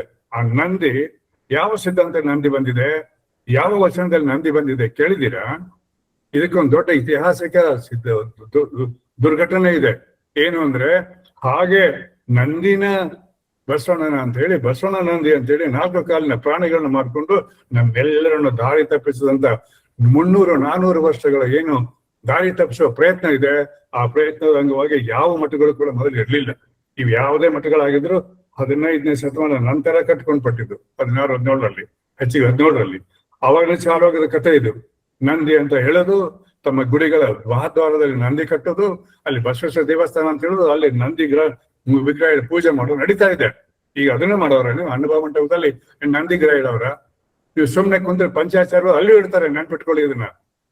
ನಮಗೆ ಇದರಲ್ಲಿ ಇರೋದು ಬಹಳ ದೊಡ್ಡ ಮೋಸ ಇರೋದು, ದೊಡ್ಡ ಒಂದು ಅಂಜಿಕೆ ಇರೋದು, ದೊಡ್ಡ ಒಂದು ಆಹ್ವಾನ ಇರೋದು ಇದರಿಂದ. ನಿಮ್ಗೆ ಒಂದೇ ಉದಾಹರಣೆ ಹೇಳ್ತೀನಿ. ಬಸವ ಕಲ್ಯಾಣದಲ್ಲಿ ಪರುಷಕಟ್ಟೆ ಬಸವಣ್ಣನವರಿಗೆ ಸಂಬಂಧಪಟ್ಟದ ಐತಿಹಾಸಿಕ ಮಹತ್ವದ ಐತಿಹಾಸಿಕ ಬಿಂದುನಲ್ಲಿ ಏನಿತ್ತು? ಒಂದು ನಂದಿ ವಿಗ್ರಹ ಇತ್ತು. ಯಾರು ಪೂಜೆ ಮಾಡ್ತಾರೆ? ಅಲ್ಲ ಜಂಗಮರು ಮಾಡ್ತಿದ್ರು. ಇದು ಎಷ್ಟು ವರ್ಷದಿಂದ ನಡೆದಿದೆ, ಯಾವಾಗ ಚಾಲು ಆಗಿದೆ ಯಾವನಿಗೆ ಗೊತ್ತಿಲ್ಲ. ಆದ್ರೆ ನಂದಿ ವಿಗ್ರಹ ಇತ್ತು. ನಮ್ಮ ಅಧಿವೇಶನಲ್ಲಿ ಆಗ್ತಾ ಇರೋ ಹಾಗೇನೆ ಅದ್ರ ಬಗ್ಗೆ ನಾವು ಏನ್ ಮಾಡಿದೀವಿ, ಆ ನಂದಿ ವಿಗ್ರಹದಿಂದ ಪರುಷಕಟ್ಟೆಯಿಂದ ನಮ್ಮ ಮೆರವಣಿಗೆ ಚಾಲು ಮಾಡಿದೀವಿ. 5-6 ಕಿಲೋಮೀಟರ್ ಮೆರವಣಿಗೆ ಆಗಿ ಊರಿಗೆ ಬರ್ಬೇಕಾದ್ರೆ ನಮ್ಮ ಅಧಿವೇಶ ಬಂದಾಗ ಅಲ್ಲಿ ಪರುಷಕಟ್ಟೆಯಲ್ಲಿದೆ ನಂದಿ ವಿಗ್ರಹ ಗೊತ್ತಾಯ್ತು. ಎಷ್ಟು ಅರಿವು ಮೂಡ್ತಂದ್ರೆ, ನಮ್ಮ ಅಧಿವೇಶನ ಮುಗಿದ 4 ದಿವಸದಲ್ಲಿ ಅಲ್ಲಿಂದ ಜನ ಆ ನಂದಿಗಳನ್ನು ಎತ್ತು ಹಾಕ್ಬಿಟ್ರು. ಈಗ ಅಲ್ಲಿ ನಂದಿ ಇರ್ಲಿಲ್ಲ. ಅದಾದ ನಂತರ ಅಲ್ಲಿಯ ಬಿಜೆಪಿಯ ಲೋಕಲ್ MLA RSS ನವರು, ಅವ್ರಿಗೆ ಸಪೋರ್ಟ್ ಮಾಡುವಂತ ಈ ಪಂಚಾಚಾರ್ಯ ಪ್ರಿಯರು, ಅವರ ಅನುಯಾಯಿಗಳು ಮತ್ತೆ ಹೋಗಿ ಅಲ್ಲಿ ಬೆಳ್ಳಿಯ ಮೂರ್ತಿಗಳ ಪ್ರಯತ್ನ ಮಾಡಿದ್ರು. ಅದನ್ನ ಜನರು ಮಾಡಿಕೊಡ್ಲಿಲ್ಲ. ಅದಕ್ಕೆ ಅಲ್ಲಿಯ ಲೋಕಲ್ MLA ಅವರ ಒಂದು ಸಪೋರ್ಟ್ ಇತ್ತು, ಲೋಕಲ್ ಬಿಜೆಪಿ ಸಪೋರ್ಟ್ ಇತ್ತು. ಈಗ ನೋಡಿ ಎಂತ ಅಧ್ವಾನ ಅವ್ರೀಗ. ಯಾವ ಬಸವ ಕಲ್ಯಾಣದಲ್ಲಿ ಬಸವಣ್ಣವರು ಜೀವಿತ ಕಾಲದಲ್ಲಿ ತಮ್ಮ ಒಂದು ಕ್ರಾಂತಿಯನ್ನು ಉಂಟು ಮಾಡಿದ್ರು, ಯಾವ ಬಸವ ಕಲ್ಯಾಣ ಅನುಭವ ಮಂಟಪ ನಾವು ಕಟ್ತಾ ಇದ್ದೀವೋ ಅಲ್ಲಿಯೇ ಇದೇ ವರ್ಷ ಎಷ್ಟೆಷ್ಟೋ ವರ್ಷಗಳ ನಂತರ ಅದೇ ಪಂಚಾಚಾರ್ಯ ರೇವಲ್ ಇವರು ಯಾವ ರಂಭಾಪುರಿ ಸ್ವಾಮಿಗಳು ಅಲ್ಲಿ ಎಂಥದ್ದು ಮಾಡ್ತಾರೆ, ಎಂಥದೋ ಒಂದೊಂದು ಸಮಾರಂಭ ಮಾಡ್ತಾರೆ, ದೊಡ್ಡದು ಒಂದು ವಾರದ್ದು. ಆ ಸಮಾರಂಭ ಮಾಡಿದ್ರು. ಯಾಕೆ ಮಾಡಿದ್ರು ಅವರು? ಅಡ್ಡಪಲ್ಲಿಕೆ ಆಗ ನೋಡ್ಕೊಂಡ್ರು, ಅಡ್ಡಪಲ್ಲಿಕೆ ಹೋಗೋರು ಇದ್ರು, ಅದ್ ನಿಲ್ಸಿದ್ರು ಜನರ ಒಂದು ಪ್ರವಾಹದಿಂದ. ಆದ್ರೂ ನಾನು ಮಾಡಿದ ಕಾರ್ಯಕ್ರಮ ದುಡ್ಡು ಕೊಟ್ಟವ್ರು ಯಾರು? ಅದಕ್ಕೆ ಹಿನ್ನೆಲೆ ಮಾಡಿದವ್ರು ಯಾರು? ಇದೇ ಈಶ್ವರ್ ಖಂಡ್ರೆ ಅವರು. ನನಗೆ ನೇರವಾಗಿ ಯಾವುದೇ ಮಂತ್ರಿ ಇರಲಿ, MLA ಇರಲಿ, MP ಇರಲಿ, ಡೋಂಟ್ ಬಾದರ್. ನಾನು ಯಾವಾಗ್ಲೂ ಬಾದರ್ ಮಾಡಲಿ, ಈಗಲೂ ಮಾಡಲ್ಲ. ಅವ್ರು ನೇರವಾಗಿ ಅವ್ರ ಮುಖದಲ್ಲಿ ನಾನು ಹೇಳ್ಬೋದು. ಈಗ ಅವ್ರಿಗೆ ದುಡ್ಡು ಕೊಟ್ಟು ಅದು ಮಾಡಿಸ್ತಾರೆ, ಹೊರಗಡೆ ಬಂದು ಮಾಡ್ತಾರೆ, ಮತ್ತೆ ಇಲ್ಲಿ ನಾಟಕ ಮಾಡ್ತಾರೆ ಅವರು. ಈಗಲೂ ಕೂಡ ವೀರಶೈವ ಶಬ್ದ ತೆಗಿಯಾಕ್ತಾ ಇರಲ್ಲ ಅವರು. ಲಿಂಗಾಯತ ನಮ್ಮ ಇವರು ಅಖಿಲ ಭಾರತ ವೀರಶೈವ ಲಿಂಗಾಯತ ಮಾಡ್ಕೊಂಡಿದ್ದಾರೆ. ಅದು ಯಾಕೆ ಮಾಡ್ಕೊಂಡ್ರು, ಹೆಂಗ್ ಮಾಡೋ ಕತೆ ಆಮೇಲೆ ಹೇಳ್ತೀನಿ. ಇವಾಗ ನೋಡುವಾಗ ಇಂಥ ವಿಷಯದಲ್ಲಿ ಮತ್ತೆ ಇಲ್ಲ ತಂದ್ರೆ ಸುಮ್ಮನೆ ಬಿಟ್ರೆ ಅದು ಮತ್ತೆ ನಂದಿ ವಿಗ್ರಹ ಇಡ್ತಾರೆ, ಅಥವಾ ಗಣೇಶ ವಿಗ್ರಹ ಇಡ್ತಾರೆ. ಅದು ಮತ್ತೆ ಮೂರ್ತಿಗಳ ಒಂದು ಮಂದಿರಗಳ ಕಾಂಪ್ಲೆಕ್ಸ್ ಆಗಿಬಿಡ್ತದೆ. ನೀವು ಮಾಡ್ಬೇಕು, ಅದು ನೆನ್ಪಿಟ್ಕೊಳ್ಳಿ. ನಿಮ್ಮನ್ನ ನೀವು ಪರೀಕ್ಷೆ ಮಾಡ್ಕೊಳ್ಳಿ ಎಷ್ಟು ಗುರುತರ ಸಮಸ್ಯೆ ಇದೆ ಅಂತ. ಈಗಾಗ್ಲೇ ಈ ನಿಟ್ಟಿನಲ್ಲಿ ನಡೀತಾ ಇದೆ. ಅಲ್ಲಿ ಆರಿಸಿದಂತ MLA ಕೂಡ ಲಿಂಗಾಯತರೆ ಅವ್ರು ಇದೇ ದಿಶೆಯಲ್ಲಿ ಕೆಲಸ ಮಾಡ್ತಾ ಇದ್ದಾರೆ. ವೀರೇಶ್ ಅವರು ಅಂತ ಹೇಳ್ತಿದ್ದಾರೆ, ನೇರವಾಗಿ ಪಂಚಾಚಾರ ಕಾರ್ಯಕ್ರಮ ನಡೆಸ್ಕೊಟ್ಟವ್ರೆ ಅವರು. ಅವ್ರ ಎದುರುಗಡೆ ಹೇಳ್ತೀನಿ ನಾನು ಏನ್ ಅವ್ರು ಕೇಳ್ತಾರೆ, ಕೇಳ್ಕೊಳ್ಳಿ, ಅವ್ರ ಬಗ್ಗೆ ನಾನು ಸಿದ್ಧ ಹೇಳಿ ನಮಗೆ. ಓಕೆ, ಹೀಗಿರುವಾಗ ಇಲ್ಲಿ ಎಷ್ಟೊಂದು ಇದನ್ನ ಅಡಿಗೆಲ್ಲ ಹಾಕಿದವ್ರು ಯಾರು? ಈ ಅನುಭವ ಮಂಟಪ ಅಡಿಗೆಲ್ಲ ಹಾಕಿದವ್ರು ಯಾರು? ಯಡಿಯೂರಪ್ಪನವರು. ಆದ್ರೆ ಈ ಅನುಭವ ಮಂಟಪಕ್ಕೆ ಒಂದು ಕಾರ್ಯಾಚರಣೆಗೆ ಪ್ರಾರಂಭ ಮಾಡಿದವರು ಯಾರು? ಸಿದ್ದರಾಮಯ್ಯನವರು. ಅದಕ್ಕೆ ಹೇಗೆ ಮಾಡಿದ್ರು? ಗೌರಿ ಸಣ್ಣ ಕಮಿಟಿ ಕೊಟ್ರು. ಆ ಗೌರಿ ಸಣ್ಣ ಕಮಿಟಿಯಲ್ಲಿ ದಯವಿಟ್ಟು ಆ ರಿಪೋರ್ಟ್ ತೆಗೆದು ನೋಡಿ. ಮೊದಲೇ ಪುಟದ ಮೊದಲೇ ಅಧಿವೇಶನದ ಮೊದಲೇ ಒಂದು ಮೀಟಿಂಗ್ ನಲ್ಲಿ ಅವರು ಮಾಡಿದ ಒಂದು ಏನು ನಿರ್ಣಯ, ಅದು ಥ್ರೂಔಟ್ ಅದೇ ರಿಪೋರ್ಟ್ ಮೇಲೆ 6 ಸಲ ಬಂದಿದೆ. ಅದು ಅನೆಕ್ಷಲ್ ಅದನ್ನ ಕೊಟ್ಟಿದ್ದಾರೆ. ಏನ್ ಕೊಟ್ಟಿದ್ದಾರೆ ಅಂತಂದ್ರೆ, ಹಿಂದೆ ಬಸವ ಕಲ್ಯಾಣ ಅಭಿವೃದ್ಧಿ ಮಂಡಳಿ ಒಪ್ಪಿಕೊಂಡಂತ ಒಂದು ವರದಿ, ಆ ವರದಿ ತಯಾರು ಮಾಡಿದ ನಾನು, ಮಂಡಳಿ ಕೊಟ್ಟವ್ ನಾನು. ಆ ಸಭೆಯಲ್ಲಿ ಅದನ್ನ ಒಪ್ಕೊಂಡ್ರು. ಆ ಅಡ್ವೈಸರಿ ಕಮಿಟಿಯಲ್ಲಿ 15 ಜನ ಮೆಂಬರ್ಸ್ ಇದ್ರು. ಪಾಟೀಲ್ ಪುಟ್ಟಪ್ಪನವ್ರು ಇದ್ರು, ಕಲಬುರ್ಗಿ ಅವರು ಇದ್ರು, H. ಚಂದ್ರಶೇಖರ್ ಇದ್ರು, ರಾಜೂರವ್ರು ಇರ್ಲಿಲ್ಲ, ಬಟ್ ಅವ್ರು ಕೂಡ ಬರ್ತಿದ್ರು ಅವರು. ಇನ್ನು ಇಂಥವ್ರೆಲ್ಲ ಅದೇ ರೀತಿ ಮಹಾರಥಿಗಳು ಗೆದ್ರು. ಕೆಲವು ಇನ್ನೊಬ್ರು SP ಮುದ್ದಪ್ಪ ಅಂತಿದ್ರು, ಬಹಳ ಜನ ಇದ್ರು. ಮತ್ತೆ ನಮ್ಮ SS ಸಡಕ್ ಶೆಟ್ಟರ್ ಅವರಿದ್ರು, ಆಮೇಲೆ A. ಸುಂದರ್ ಅವರಿದ್ರು, ಜೊತೆಗೆ 2 ಫಿಲ್ಮ್ ಆಕ್ಟರ್ಗಳು ಇದ್ರು. ಯಾಕಂದ್ರೆ ಅವರು ಅಣ್ಣ ಬಸವಣ್ಣ ಸೀರೀಸ್ ಮಾಡಿದಂತ ಶ್ರೀನಿವಾಸ ಮೂರ್ತಿ ಅವರಿದ್ರು. ಆ ಮೀಟಿಂಗ್ ಅಲ್ಲಿ ಮೆಂಬರ್ ಆಗಿದ್ರು ಅಡ್ವೈಸರಿ ಕಮಿಟಿಗೆ. ಅವ್ರ ಜೊತೆಗೆ ಜಗಜ್ಯೋತಿ ಬಸವೇಶ್ವರ ಪ್ರಮುಖ ಪಾತ್ರ ವಹಿಸಿದ ಅಶೋಕ್ ಅವರಿದ್ರು. ಇವರೆಲ್ಲರೂ ಕೂಡ್ಕೊಂಡು ಒಂದು ನಿರ್ಣಯಕ್ಕೆ ಬಂದು ಆ ರಿಪೋರ್ಟ್ ನ ಒಪ್ಕೊಂಡ್ರು. ಆ ರಿಪೋರ್ಟ್ ಒಪ್ಕೊಂಡಂತ ರಿಪೋರ್ಟ್ ಅನ್ನ ಆಧಾರಗಿಟ್ಕೊಂಡು ಆ ಪ್ರಶ್ನೆಗಳನ್ನ ಮತ್ತೆ ನಾವು ವಿಚಾರ ಮಾಡೋಕತ್ತಿಲ್ಲ. ಅದು ಆಗ್ಬಿಟ್ಟದೆ, ಈಗಾಗಲೇ ನಿರ್ಣಯ ಕೂಡ ಆಗ್ಬಿಟ್ಟದೆ. ಅದನ್ನ ಆಧಾರ ಇಟ್ಕೊಂಡಿದ್ದು ಹೇಗೆ ಇರ್ಬೇಕನ್ನೋ ರೂಪರೇಷೆ ಕೂಡ ಆಧಾರ ಕೊಟ್ಟಿದೆ ಅಲ್ಲಿ. ಅದೇ ರಿಪೋರ್ಟ್ ನಲ್ಲಿ ಆಧಾರ ಕೊಟ್ಟಾಗಿದೆ ಬೋರ್ಡ್ ವತಿಯಿಂದ. ಅದನ್ನೇ ಆಧಾರ ಇಟ್ಕೊಂಡು ಅದನ್ನ ಹೇಗೆ ಇರ್ಬೇಕಂತ ಅದನ್ನೇ ಬೆಳೆಸ್ಬಿಟ್ಟು ರಿಪೋರ್ಟ್ ಕೊಟ್ರು ಮೊನ್ನೆ ಗೌರಿ ಚಂದ್ರಸ್ವಾಮಿಯವರು. ನಾನು ಈಗ ಹೇಳ್ತಾ ಇಲ್ಲ, ಕ್ರೆಡಿಟ್ ತಗೊಳ್ಳೋ ಅಗತ್ಯ ಇಲ್ಲ ಅದಕ್ಕೆ. ಆದ್ರೆ ಅವರ ಒಂದು ಕಮಿಟಿಯ ನಿರ್ಣಯ ಅದರ ವರದಿಯಲ್ಲಿದ್ದು ನಿರ್ಣಯ ತೆಗೆದು ನೋಡಿ ನೀವು. ಅದರಲ್ಲಿ ಅನೆಕ್ಷದಲ್ಲಿ ಆ ರಿಪೋರ್ಟ್ ಅನ್ನು ಕೊಟ್ಟಿದ್ದಾರೆ ಇದ್ದಕ್ಕಿದ್ದಂಗೆ ಅವರು. ಆ ಗೊತ್ತುವಳಿನೂ ಕೂಡ ಪಾಸ್ ಮಾಡಿದ್ರೆ. ಒಂದ್ ಕಡೆ ಅಲ್ಲ, 5-6 ಕಡೆಯಲ್ಲಿ ಬಂದಿದೆ ಅದು ಅವ್ರ ರಿಪೋರ್ಟ್ ನಲ್ಲಿ. ಇದನ್ನ ಮಾಡಿದ ನಂತರ ಅವ್ರು ಏನ್ ಮಾಡ್ಬಿಟ್ರು, ನಾವು ಅವಾಗ ಸಣ್ಣ ಪ್ರಮಾಣದಲ್ಲಿ ಒಂದು 5-6 ಕೋಟಿ ರೂಪಾಯಿ ಕಟ್ಬೇಕಂತಿತ್ತು. 108 ಸಮಸ್ಯೆಗಳಿದ್ವು, ಅದೆಲ್ಲ ಚರ್ಚೆ ಮಾಡಿದೀವಿ. ನೀವು ಓದಿದ್ದೀರಿ, ಆ ಲೇಖನಗಳಲ್ಲಿ ಬಂದಿದೆ 8 ಲೇಖನಗಳಲ್ಲಿ. ಜೊತೆಗೆ ಮಂಗಳವಾರ ಮಾಡಿದ್ರೆಲ್ಲ 6 ಲೇಖನಗಳು ಬಂದಿದೆ ವಿಷಯಗಳನ್ನ. ನಾನು ಮತ್ತೆ ಅದಕ್ಕೆ ಪುನಃ ಪ್ರಸ್ತಾಪ ಮಾಡೋದಿಲ್ಲ. ಅದ್ರ ಪ್ರಶ್ನೆ ಏನಂದ್ರೆ, ದೊಡ್ಡ ಪ್ರಮಾಣದಲ್ಲಿ ಅಗಾಧವಾದಂತ ರಾಷ್ಟ್ರ ಮಟ್ಟದ ಅಂತಾರಾಷ್ಟ್ರೀಯ ಮಟ್ಟದ ಕಟ್ಟಡ ಆಗ್ಬೇಕು ಅನ್ನುವಂತ ಗುರು ಚನ್ನಬಸಪ್ಪನವರ ಕಮಿಟಿಯ ವರದಿ ಏನಿತ್ತು, ಅದನ್ನ ಸರಾಸರಿಯಾಗಿ ಒಪ್ಕೊಂಡಿದ್ದೀನಿ ಅಂತ ಆದೇಶ ಕೊಟ್ಟವರು ಒಂದೇ ಪಕ್ಷದವರು, ಮಾನ್ಯ ಸಿದ್ದರಾಮಯ್ಯ ಅಂತ ಹೇಳಿಕ್ಕೆ ಏನೂ ತಪ್ಪಿಲ್ಲ. ಅದರಲ್ಲಿ ಏನು ಅಂಜಿಕೆಯನ್ನು ಬೇಕಾಗಿಲ್ಲ ಯಾರ್ದು. ಯಾಕಂದ್ರೆ ಮಾಡಿದ ಸತ್ಯ ಅದು. ಸತ್ಯ ಹೇಳೋಕೆ ನಾವು ಯಾಕೆ ಹಂಚ್ಬೇಕು? ಅವ್ರು ಯಾವ್ದೋ ಪಕ್ಷ ಇರ್ಬೋದು, ನಮ್ಮ ಪಕ್ಷ ಇಂಪಾರ್ಟೆಂಟ್ ಅಲ್ಲ. ಆದ್ರೆ ವ್ಯಕ್ತಿಯವರು, ಆ ವ್ಯಕ್ತಿಗಳಾಗಿದ್ದವರು ಎಷ್ಟೊಂದು ಅದ್ರ ಬಗ್ಗೆ ಮಹತ್ವ ತಿಳ್ಕೊಂಡಿದ್ದಾರೆ ಅಂತ ಅವರು ಪ್ರತಿಯೊಂದು ಭಾಷಣದಲ್ಲಿ ಹೇಳ್ತಿರ್ತಾರೆ. ನಮ್ಮ ಯಾವನೇ ಮುಖ್ಯಮಂತ್ರಿ ಬಸವಣ್ಣನವರ ಹೆಸರಲ್ಲಿ ಪ್ರತಿಜ್ಞೆ ಮಾಡಿದಂತ ಮುಖ್ಯಮಂತ್ರಿ ಇದ್ದಾರೆ, ಅವ್ರು ಏನಾದ್ರು ಮಾಡಿದ್ರೆ ಇದನ್ನ ಅದಕ್ಕೆ ವಿರೋಧ ಮಾಡಿದ್ರೆ ಹೊರತಾಗಿ ಅವ್ನ ಪರವಾಗಿ ಮಾಡಿದ್ರ? ಅವ್ರು ಯಾವ ಪಕ್ಷದವ್ರ ಹೆಸರು ಬೇಕಾದ್ರೆ ಹೇಳ್ತೀನಿ, ಅವ್ರು ಎದುರುಗಡೆ ಹೇಳ್ತೀನಿ, ನನಗೇನು ಅನಿಸಿಕೆ ಇಲ್ಲ. ಅದಕ್ಕೋಸ್ಕರ ಗೂಗಲ್ ಮೀಟ್ ನಂತ ಸಾರ್ವಜನಿಕ ಕಾರ್ಯಕ್ರಮದಲ್ಲಿ ನಾನು ಧೈರ್ಯವಾಗಿ ಇದಕ್ಕೂ ಮಾತಾಡ್ತಾ ಇದ್ದೀನಿ. ನಾನು ಯಾಕೆ ಹೇಳ್ತೀನಿ ಅಂದ್ರೆ, ಈ ಗಂಡಾಂತರಗಳು ಈ ಅನುಭವ ಮಂಟಪವನ್ನು ಉಪಯೋಗ ಮಾಡೋ ಪರಿಸ್ಥಿತಿಯಲ್ಲಿ ಎದುರಾದ ಆಹ್ವಾನಗಳು ಅಂತ ತಿಳ್ಕೊಳ್ಳಿ, ಎದುರಾಗಿರುವ ಸಮಸ್ಯೆಗಳು ಅಂತ ತಿಳ್ಕೊಳ್ಳಿ. ಏನು ಸಮಸ್ಯೆ? ರಾಜಕೀಯ ಹಸ್ತಕ್ಷೇಪ. ಇದನ್ನ ನಾವೇನಾದ್ರೂ ಎಚ್ಚೆತ್ತು ತಡೀಲಿಲ್ಲ ಅಂದ್ರೆ ಇದು ಒಂದಿಲ್ಲ ಒಂದು ದಿನ ರಾಜಕೀಯ ಹಿತಾಸಕ್ತಿ ಉಳ್ಳಂತ ಕೆಲವು ಸಂಘಟನೆಗಳ ತರಬೇತಿ ಕೇಂದ್ರ ಆಗಿ ಪರಿವರ್ತನೆ ಆಗುತ್ತೆ. ಹಾಗೆ ಮಾಡಬೇಕು ಅನ್ನುವಂತ ಹುನ್ನಾರಗಳು ಕೂಡ ಈಗ ನಡೀತಾ ಇವೆ. ಅದ್ರ ಬಗ್ಗೆ ನಾನು ಮತ್ತೊಮ್ಮೆ ಬಿಡ್ತೀನಿ, ಸಾರ್ವಜನಿಕರಿಗೆ ತಿಳಿಸ್ತೀನಿ. ಆದ್ರೆ ಆ ಹುನ್ನಾರ ಏನು ನನ್ಗೆ ಗೊತ್ತಿದೆ. ಆದ್ರೆ ಆ ಹುನ್ನಾರಗಳಿಗೆ ನಾವು ಅವಕಾಶ ಕೊಟ್ರೆ ಅದು ಸತ್ಯ ಆಗ್ಬಿಡ್ತದೆ. ಅದಕ್ಕೊಬ್ರು ಹಿಂದಿನ ರಾಜ್ಯಸಭಾ MP ಅವರೇ ಹಚ್ಕೊಂಡಿದ್ದಾರೆ.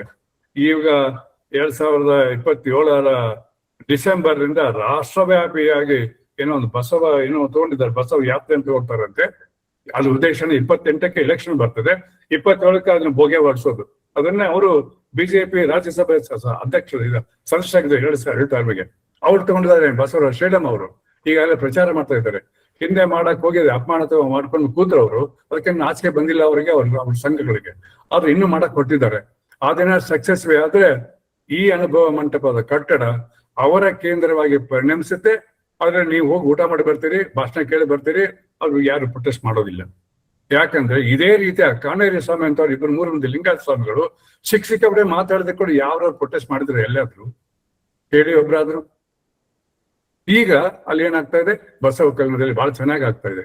ಅದಕ್ಕೋಸ್ಕರ ನಾವು ಬೆಂಬಲ ವ್ಯಕ್ತ ಮಾಡಿದ್ವಿ, ದಯವಿಟ್ಟು ಮುಂದೆ ಹೊರಡಿಸಿ ಅಂತ ಹೇಳ್ಕೊಂಡು ನಡೀತಾ ಈಗ ಇದೆ.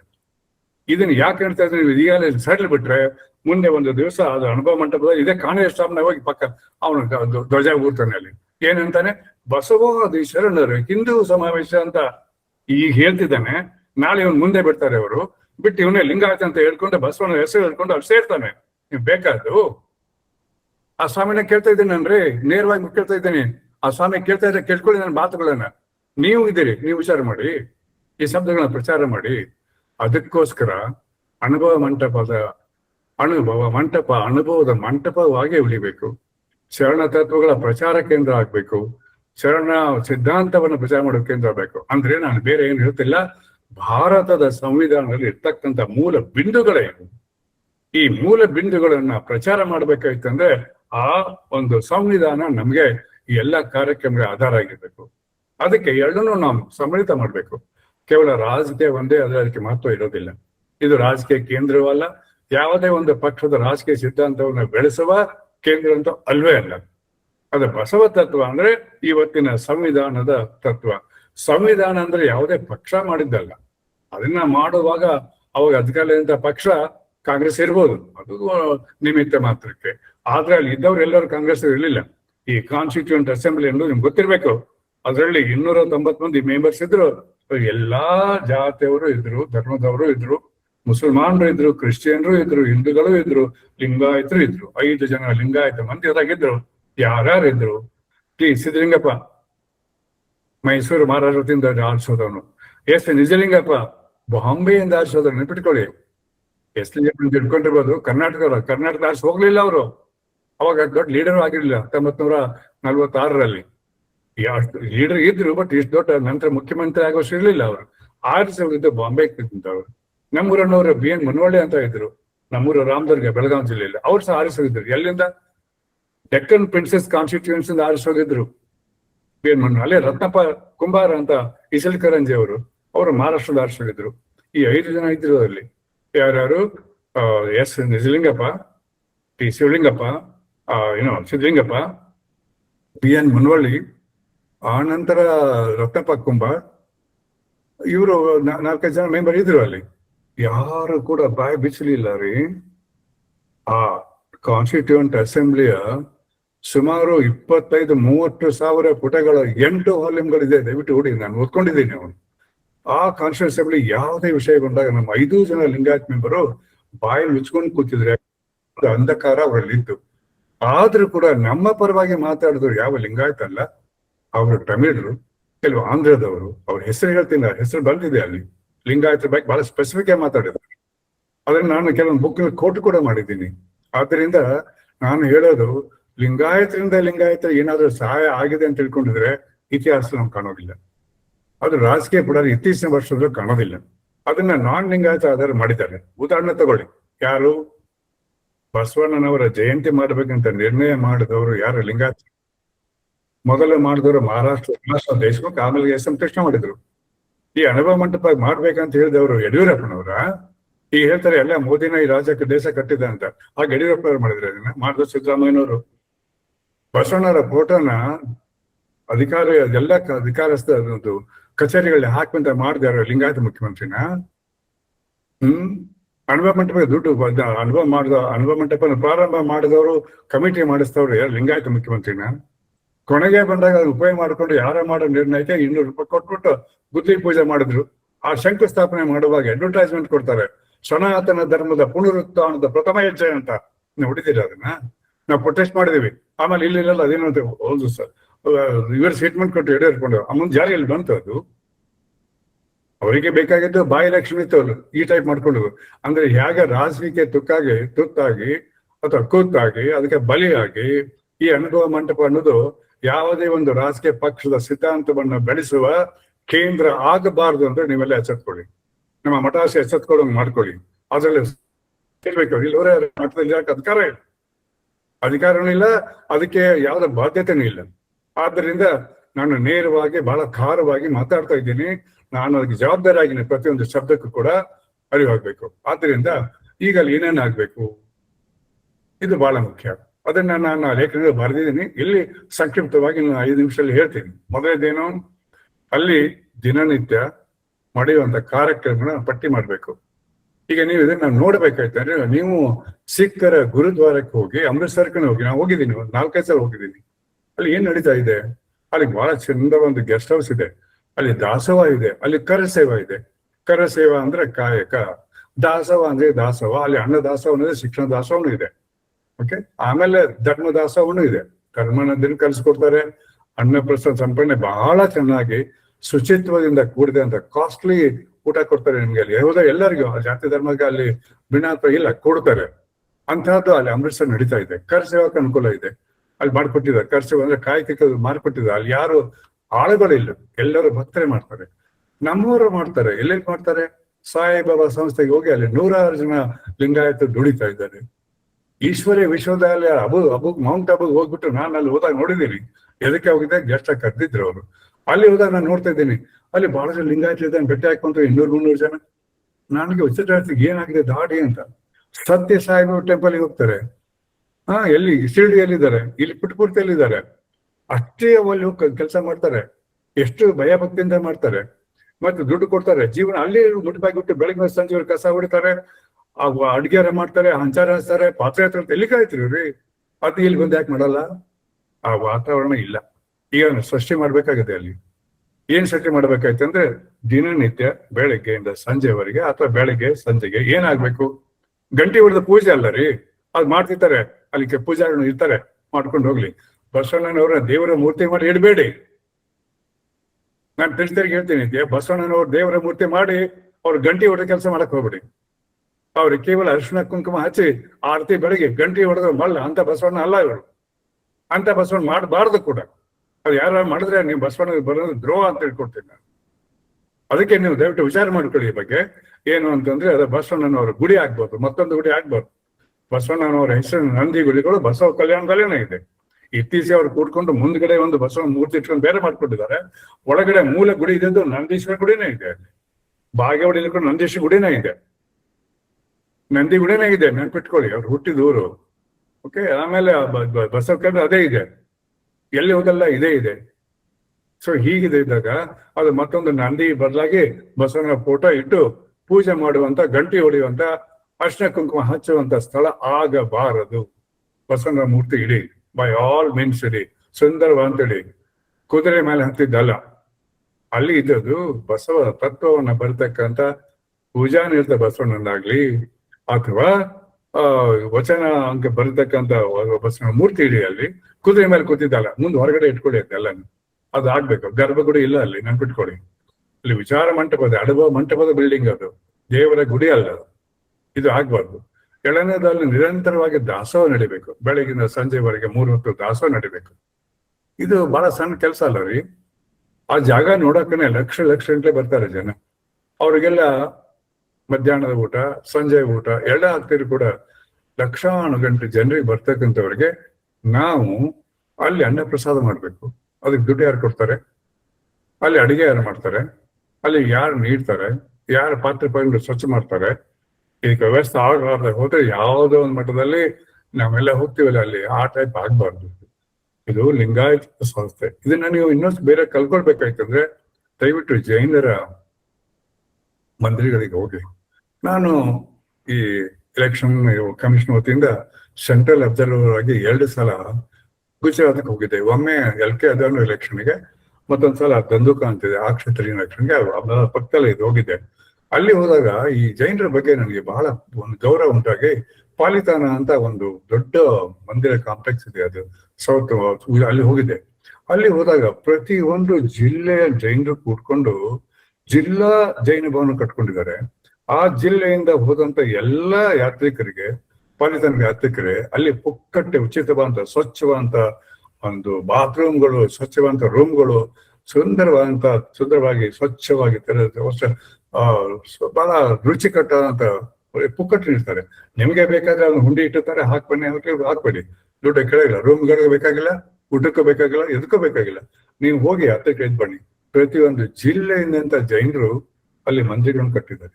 ಅದೇ ರೀತಿ ನೀವು ಸೋಮನಾಥ್ ಟೆಂಪಲ್ಗೆ ಹೋಗಿ, ನಿಮ್ ನೆನ್ಪಿಟ್ಕೊಳ್ಳಿ, ಸೋಮನಾಥಪುರದಲ್ಲಿ ಇರ್ತಕ್ಕಂಥ ಸೋಮನಾಥಪುರ ಅಲ್ಲ, ಸೋಮನಾಥಲ್ಲಿ ಇರ್ತಕ್ಕಂಥ ಸೋಮನಾಥ ಮಂದಿರ ಕಟ್ಟಿದ್ದು ಚಾಲುಕ್ಯರು, ಗುಜರಾತಿಗಳಲ್ಲ.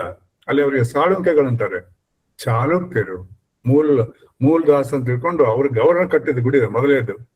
994 ಕಟ್ಟಿದ ಗುಡಿ. ಅದನ್ನ 1018ರಲ್ಲಿ ಮೊಹಮ್ಮದ್ ಗೋರಿ ಬಂದು ಗಜನಿ ಬಂದು ಹಾಳು ಮಾಡಿದ್ದಾರೆ ಮೊದಲೇ ಸಲ. ಆಮೇಲೆ 3 ಸಲ ಮತ್ತೆ ಹಾಳಾಯ್ತಾ ವಿಷಯ ಬೇರೆ. ಈ 4ನೇ ಸಲ ಕಟ್ಟಿದ್ದಾರೆ. ಅದು ಇತ್ತೀಚೆಗೆ ಕಟ್ಟಿದಂಥದ್ದು. ಅದು ಇನಾಗ್ರೇಟ್ ಆಗಿದ್ದೇನೆ 2002ರಲ್ಲಿ ವಾಜಪೇಯಿ ಅವರಿದ್ದಾಗ. ಅದು ಕಟ್ಟಡ ಚಾಲು ಆಗಿದ್ದು ಗಾಂಧೀಜಿಯವರು ಬದುಕಿದಾಗ 1940 ಚಾಲು ಆಗಿ ಎಷ್ಟೋ ವರ್ಷಗಳ ನಂತರ ಅದನ್ನು ಚೆನ್ನಾಗಿ ಬಹಳ ಭದ್ರವಾಗಿ ಕಟ್ಟಿದ್ದಾರೆ. ಅಲ್ಲಿ ಹೋದ್ರೆ ಅಲ್ಲಿ ಹೇಳೋದು ಇತಿಹಾಸ, ಸೈಟ್ ಅಂಡ್ ಸೌಂಡ್ ಪ್ರೋಗ್ರಾಮ್ ಇದೆ. ಅವ್ರು ಹೇಳ್ತಾರೆ ಕರ್ನಾಟಕದ ಚಾಲುಕ್ಯರು ಇಂಥದ್ದು ನಾವು ಕಟ್ಟಿದ ಅಂತ ಹೇಳ್ತಾರೆ. ಅದರಲ್ಲಿ ನಾವು ಅಭಿಮಾನ ಪಡ್ಬೇಕು. ನಾನು ಹೋದಾಗ ಕೇಳಿದ್ದೀನಿ ಅಲ್ಲಿ ಕಾರ್ಯಕ್ರಮದಲ್ಲಿ. ಬಹಳ ಅಭಿಮಾನಿಸೋ ಸಂಗತಿ ಇದೆ. ಗುಜರಾತವನ್ನ ಕನ್ನಡಿಗರು, ರಾಷ್ಟ್ರಕೂಟರು, ಎರಡೂ ಚಾಲುಕ್ಯರು ಆಳದ್ದರು. ಆದ್ರಲ್ಲಿ ಆದಂತ ಒಂದು ಸೋಮನಾಥ ಗುಡಿ ಅದು. ಹೀಗೆ ಇರುವಾಗ ಅಲ್ಲಿ ನಾವು ಕಲ್ಕೊಳ್ಬೇಕು. ಜೈನರು ಹೇಗೆ ಮಾಡ್ತಾರೆ, ಸಿಖ್ರು ಹೇಗೆ ಮಾಡ್ತಾರೆ. ನಮಗೆ ಅಭಿಮಾನ ಇದೆನಾ? ಆದ್ರೆ ಮಾಡುವ ಶಕ್ತಿ ಇದೆನಾ? ಶಕ್ತಿ ಇದೆ, ಇಲ್ಲ ಅಂತ ಹೇಳ್ಬೇಡಿ. ದುಡ್ಡಿದೆ, ಇಲ್ಲ ಅಂತ ಹೇಳ್ಬೇಡಿ. ಕೊಡ್ತಾರೆ. ನಾನು ಕಣ್ಮುಟ್ಟ ನೋಡಿದ್ದೀನಿ. ಈ ಜಾಗತಿಕ ಲಿಂಗಾಯತ ಮಹಾಸಭೆಯನ್ನ ಕಟ್ಟಿ ಬೆಳೆಸುವಾಗ, ಅಧಿವೇಶನಗಳನ್ನ ಮಾಡುವಾಗ, 3 ಬೇರೆ ಬೇರೆ ಅಧಿವೇಶನ ಮಾಡುವಾಗ ನೋಡಿದ್ದೀನಿ. ಒಂದು ಪುಡಿಗಾಸೆಯಲ್ಲಿ ಪ್ರಾರಂಭ ಮಾಡಿದಾಗ 1.5 ಕೋಟಿ ರೂಪಾಯಿ ಸಿಕ್ತು ನಮ್ಗೆ. 1,20,00,000 ಎಲ್ಲಿ ಅಧಿವೇಶನದಲ್ಲಿ ಖರ್ಚಾಗಿದ್ದು 79 ಲಕ್ಷ. ಉಳಿದೆಲ್ಲ ಹಣ ನಮ್ಮ ಕಾರ್ಪೊರೇಟ್ ಫಂಡಿಗೆ ಹೋಗಿದೆ. ನಾನು ಹೇಳ್ತಾ ಇರೋದೇನಂದ್ರೆ, ದುಡ್ಡು ಕೂಡ್ಸೋದು ಕಷ್ಟ ಇಲ್ಲ. ಆದ್ರೆ ಒಳ್ಳೆ ವ್ಯಕ್ತಿಗಳು ಬಂದು ಈ ಕೊಟ್ಟಂತ ದುಡ್ಡು ಸದುಪಯೋಗ ಆಗತ್ತೆ ಅಂತ ಜನ ದುಡ್ಡು ಕೊಡ್ತಾರೆ. ಆ ದುಡ್ಡನ್ನ ಈ ರೀತಿ ಕೂಡಿಸ್ಕೊಳ್ಬೇಕು. ಎಲ್ಲೆಲ್ಲ ತರಬೇಕು ದುಡ್ಡು? ಅದು ಈ ಸಂಘಟನೆಗೆ, ಈ ವ್ಯವಸ್ಥೆಗೆ, ಮಠಾಧೀಶ ಕೊಡ್ಬೇಕು. ಸುಮಾರು 800 ವಿರಕ್ತ ಮಠಗಳಿದೆ. ಪ್ರತಿಯೊಂದು ಮಠದಿಂದ 10,000 ರೂಪಾಯಿ ಕೊಟ್ಟರು ಸಾಕು, ಅಷ್ಟು ಕೊಡ್ತಾರೆ. ಅನೇಕರು ನಮ್ಮಲ್ಲಿ 1 ಲಕ್ಷ ಕೊಟ್ಟು ಮೆಂಬರ್ ಆಗಿದ್ದಾರೆ ನಮ್ಮ ಜೈಲ್. ನಮಗೆ 10,000 ಕೊಟ್ಟರು ಸಾಕು. ಸಣ್ಣ ಮಠ ಬಿಟ್ಬಿಡಿ, ಅವಕ್ಕೆಲ್ಲ ಊಟಕ್ಕೆ ಗತಿ ಇಲ್ಲ ಅಂತ ಕೆಲವು ಮಠಗಳಿದೆ, ಬಿಟ್ಬಿಡಿ ಅವ್ರಿಗೆ. ಈಗ ಸುಸ್ಥಿರತಕ್ಕಂಥ ಮಠಗಳು ಸುಮಾರು 500ರಿಂದ 600 ಮಠಗಳಿದೆ. ಆಯ್ತು, ಕೆಲವು ದೊಡ್ಡ ಮಠಗಳು ಲಕ್ಷಗಟ್ಟಲೆ ಕೊಡ್ಬೋದು. ಅದನ್ನೆಲ್ಲ ಕೊಡಿಸಿಬೋದು. ಕಾರ್ಪಸ್ ಬಂದ್ ಮಾಡಿ. ಸರ್ಕಾರ ದುಡ್ಡು ಕೊಡ್ತಾರೆ, ಯಾಕಂದ್ರೆ ಸರ್ಕಾರ ಕಟ್ಟಿದೆ ಅದು. ಸರ್ಕಾರ ಕಮಿಷನರ್ ಇದ್ದಾರೆ ಅಲ್ಲಿ, ಅವರೆಲ್ಲ ಭಾಗಿಯಾಗಿರ್ತಾರೆ. ನೀವು ಆದ್ರೂ ಮಾಡ್ಕೊಳ್ಳಿ. ಉದಾಹರಣೆಗೆ ಈಗ ಕೂಡಲ ಸಂಘದಲ್ಲಿ ದಾಸೋಹ ನಡೀತಾ ಇದೆ. ನಾನು ಮೊದಲು ಪ್ರಾರಂಭ ಮಾಡೋದು ತಿಂಗಳಿಗೆ 3 ಲಕ್ಷ ಅಂತ ಸಾಲ ಮಾಡಿದೆ. ಈ 3 ಪೈಸೆ ಬೇಕಾಗಿಲ್ಲ. ದಾನಿಗಳು ಕೊಟ್ಟಂತ ಕಾರ್ಪೊರೇಟ್ ಬಂದಂತ ಬಡ್ಡಿ ಅಲ್ಲಿ ನಡೀತಾ ಇದೆ. ದಿನಾಲು 16,000 ಜನ ಅಲ್ಲಿ ಊಟ ಮಾಡ್ತಾರೆ. ರಾತ್ರಿ 10 ಗಂಟೆವರೆಗೆ ಇರ್ತದೆ ಒಂದು, ಮಧ್ಯಾಹ್ನದಿಂದ ರಾತ್ರಿ 10 ಗಂಟೆವರೆಗೆ. ಇಲ್ಲಿ ಒಂದು ಮಾಡೋದು ಸುಲಭ ಇದೆ. ಬಸಕ ಇನ್ನೂ ಚೆನ್ನಾಗಿ ಕೊಡ್ತಾರೆ. ಆದ್ದರಿಂದ ನಾವೇನ್ ಮಾಡ್ಬೇಕು ಅಂತಂದ್ರೆ, ಈ ರೀತಿಯ ಒಂದು ಸಂಘಟನೆ ಮಾಡ್ಬೇಕು. ಆಮೇಲೆ ಈ ಸಂಘಟನೆ ಮುಖಾಂತರ 4-5 ಬೇರೆ ಬೇರೆ ಕಮಿಟಿ ಮಾಡ್ಬೇಕು. ಅವಲೇ ಕಮಿಟಿ ನಿತ್ಯ ನಡೆಯುವ ಕಾರ್ಯಕ್ರಮಗಳು, ಅದರ ಜವಾಬ್ದಾರಿಗಳು, ಯಾರು ಮಾಡ್ಬೇಕು, ಏನ್ ಮಾಡ್ಬೇಕು, ಹೇಗ್ ಮಾಡ್ಬೇಕು, ಈ 3ನ್ನ ನಿರ್ಣಯ ಮಾಡ್ಬೇಕು ಒಂದು ಕಮಿಟಿ. ಆ ಕಮಿಟಿಗೆ ಸಾಂಗ್ಗಳನ್ನ ಹಾಕೊಳ್ಳಿ, ಕೆಲವು ಎಕ್ಸ್ಪರ್ಟ್ ಪ್ರೊಫೆಸರ್ನ ಹಾಕೊಳ್ಳಿ. ಈ ಮಧ್ಯೆ ಗುಂಪಿದ್ದ ಅವರು ಕೂಡ್ಕೊಂಡು ಹೋಗ್ಲಿ, ಮತ್ತೆ ಬೇರೆಯವರು ಹೋಗ್ಲಿ. ಕೂಡ್ಕೊಂಡು ನಿತ್ಯ ನಡೆಯುವ ಕಾರ್ಯಕ್ರಮಗಳು. ಎಷ್ಟು ಗಂಟೆಗೆ ವಚನ ಸಂಗೀತ ಬೆಳಿಗ್ಗೆ ಹಾಗೆ ಹಾಕ್ಬೇಕು, ಸಂಜೆ ಮುಂದೆ ಯಾಕೆ ಹಾಕ್ಬೇಕು, ಹೆಂಗ್ ಹಾಕ್ಬೇಕು, ಏನ್ ಹಾಕ್ಬೇಕು, ಅವಕ್ಕೆಲ್ಲ ಪ್ರೀ ಪ್ರೋಗ್ರಾಮ್ ಮಾಡ್ಕೊಂಡು. ಈಗಂತೂ ವೈಜ್ಞಾನಿಕವಾಗಿ ಬಹಳ ಸುಲಭವಾಗಿ ಒಂದು ಮಾಡ್ಬೋದು. ಅದ್ರಲ್ಲಿ ಹಾಕ್ಬೇಕು ವಚನ ಸಂಗೀತ. ಆಮೇಲೆ ಪ್ರವಚನ ಕಾರ್ಯಕ್ರಮ. ಆಮೇಲೆ ವರ್ಷದ ಬೇರೆ ಬೇರೆ ಸಂದರ್ಭಗಳಲ್ಲಿ ಶ್ರಾವಣ ಇರ್ಬೋದು, ಕಾರ್ತಿಕ ಇರ್ಬೋದು, ಶರಣ ಮೇಳ ಇರ್ಬೋದು, ಬಸವ ಜಯಂತಿ ಇರ್ಬೋದು, ಬೇರೆ ಬೇರೆ ಪ್ರಮುಖ ಶರಣರ ಜಯಂತಿಗಳಿರ್ಬೋದು. ಈಗ ನಮ್ಮಲ್ಲಿ ಇರ್ತಕ್ಕಂಥ 1,96,000 ಶರಣರ ಎಲ್ಲ ಜಯಂತಿ ಮಾಡೋಕೆ ದಿನಗಳೇ ಇಲ್ಲ. ಆದ್ರೆ ಮಹತ್ವದ ಒಂದು 1 ಡಜನ್ 2 ಡಜನ್ ಏನ್ ಮಹತ್ವ ಶರಣಗಳಿದ್ದಾರೆ, ಎಲ್ಲ ಕೋಮಿಗೆ ಸೇರಿದಂತವರು ಅವ್ರ ಜಯಂತಿಗಳು ಮಾಡೋದಾಗ್ಲಿ, ಅವರ ಪುಣ್ಯತಿಥಿಗಳು ಮಾಡೋದಾಗ್ಲಿ, ಈ ಎಲ್ಲ ದಿನಗಳನ್ನ ನಾವು ಅಲ್ಲಿ ಮಾಡುವಂತ ವ್ಯವಸ್ಥೆಯಲ್ಲಿ ಇರ್ಬೇಕು. ಅದು ನಿರಂತರ ಅಲ್ಲ, ಕೆಲವು ನಿರಂತರ ಆಗ್ಬೋದು. ಅದು ವಚನ ಸಂಗೀತ ನಿರಂತರ, ದಾಸೋಹ ನಿರಂತರ. ಇನ್ನು ಅಲ್ಲಿ ಸುತ್ತಮುತ್ತ ಅಲ್ಲೂ ಸುಮಾರು 100 ಎಕರೆ ಇದೆ. ಅಲ್ಲಿ ಸುಂದರವಂತ ಗಾರ್ಡನ್ ಮಾಡ್ಬೇಕಂತಿದೆ. ಆ ಬಿಲ್ಡಿಂಗ್ ನ ಮುಗಿದಿಲ್ಲ, ಗಾರ್ಡನಿಂಗ್ ಮಾಡಿದ್ರೆ ಹಾಳಾಗಿ ಮಾಡಿಲ್ಲ. ಅವ್ರು ಮಾಡ್ಬೇಕಾಗತ್ತೆ. ಕೆಲವು ವಸತಿಗಳನ್ನ ಕಟ್ಟಿದ್ರೆ ಅಲ್ಲಿ ವಸತಿಗಳನ್ನ ಮ್ಯಾನೇಜ್ಮೆಂಟ್ ಮಾಡುವಂತ ವ್ಯವಸ್ಥೆನ ಈ ಸಮಿತಿಯವರು, ಸರ್ಕಾರ ಕೂಡ ಮಾಡ್ಬೇಕು. ಇಲ್ಲ ಅಂದ್ರೆ ಅದಕ್ಕೆ ಯಾರು ಕಸ ಕೂಡ ಹೊಡೆಯೋದಿಲ್ಲ. ತಿರುಪತಿಯಲ್ಲಿದ್ದಂತ ಫಾಲ್ಸ್ಗಳಲ್ಲಿ ಯಾರು ಜನ ಹೋಗುದಿಲ್ಲ ಅಲ್ಲಿ, ಅಂತದ್ದಾಗ್ಬಾರ್ದು. ಅದಕ್ಕೆ ಅವನ್ನೆಲ್ಲ ನಡೆಸುವಂತ ವ್ಯವಸ್ಥೆಗೆ ಸರ್ಕಾರ ಮತ್ತೆ ಈ ಸಂಘಟನೆ ಏನು ಸ್ವತಂತ್ರವಾದ ಲಿಂಗಾಯತ ಸಂಘಟನೆ ಕೆಲವು ಕಾರ್ಪೊರೇಟ್ ಫಂಡ್ ಇಟ್ಕೊಂಡು ಸರ್ಕಾರ ದುಡ್ಡು ತಗೊಂಡು ಇವ್ ನಡ್ಸೋಕಂತ ವ್ಯವಸ್ಥೆ ಮಾಡ್ಲೇಬೇಕಾಗಿದೆ. ಅಲ್ಲಿ ಬೇರೆ ದಾರಿ ಇಲ್ಲ. ನಾನು ಒಬ್ಬ ಸರ್ಕಾರದ ಪ್ರಮುಖ ಅಧಿಕಾರಿಯಾಗಿ 15 ವರ್ಷ ಈ 6-8 ಶರಣಸ್ಥಳಗಳನ್ನ ಅಭಿವೃದ್ಧಿ ಮಾಡುವಾಗ ಇವಷ್ಟೇ ಅಲ್ಲ, ನನ್ಗೆ ಸರ್ಕಾರ ಕೊಟ್ಟು ಇನ್ನು 3 ಜವಾಬ್ದಾರಿ ಲಿಂಗಾಯತರದ್ದು ಅಲ್ಲ. ಒಂದು ಕಾಗಿನೆಲೆ, ಅದು ನಿಮ್ಗೆ ಗೊತ್ತಿರುವ ಹಾಗೆ ಗೊತ್ತಿರಬೇಕು, ಮಾಧ್ವ ಸಂಪ್ರದಾಯ ಸೇರಿದ್ದು. ಕನಕದಾಸರು ಶೈವರಾಗಿ ಹುಟ್ಟಿ ಕೊನೆಗೆ ಮಾಧ್ವರಾಗಿ ಕನ್ವರ್ಟ್ ಆಗಿ ಅವರು ಈ ಏನದು ದಾಸ ಸಾಹಿತ್ಯವನ್ನ ಬೆಳೆಸಿದ್ರು. ಆ ಕ್ಷೇತ್ರವನ್ನ ಎರಡೂ ಕಡೆ ಬಾಡ ಮತ್ತು ಕಾಯಿಲೆ ಬೆಳೆಸೋ ಒಂದು ಜವಾಬ್ದಾರಿ ನನಗೆ ಕೊಟ್ಟಿದ್ದೆ, ಸಿದ್ದರಾಮಯ್ಯ ಕೊಟ್ಟಿದ್ರು. 150 ಕೋಟಿ ದುಡ್ಡು ಕೊಟ್ಟಿದ್ದಾರೆ. ದಯವಿಟ್ಟು ಹೋಗಿ ನೋಡಿ ಅಲ್ಲಿ.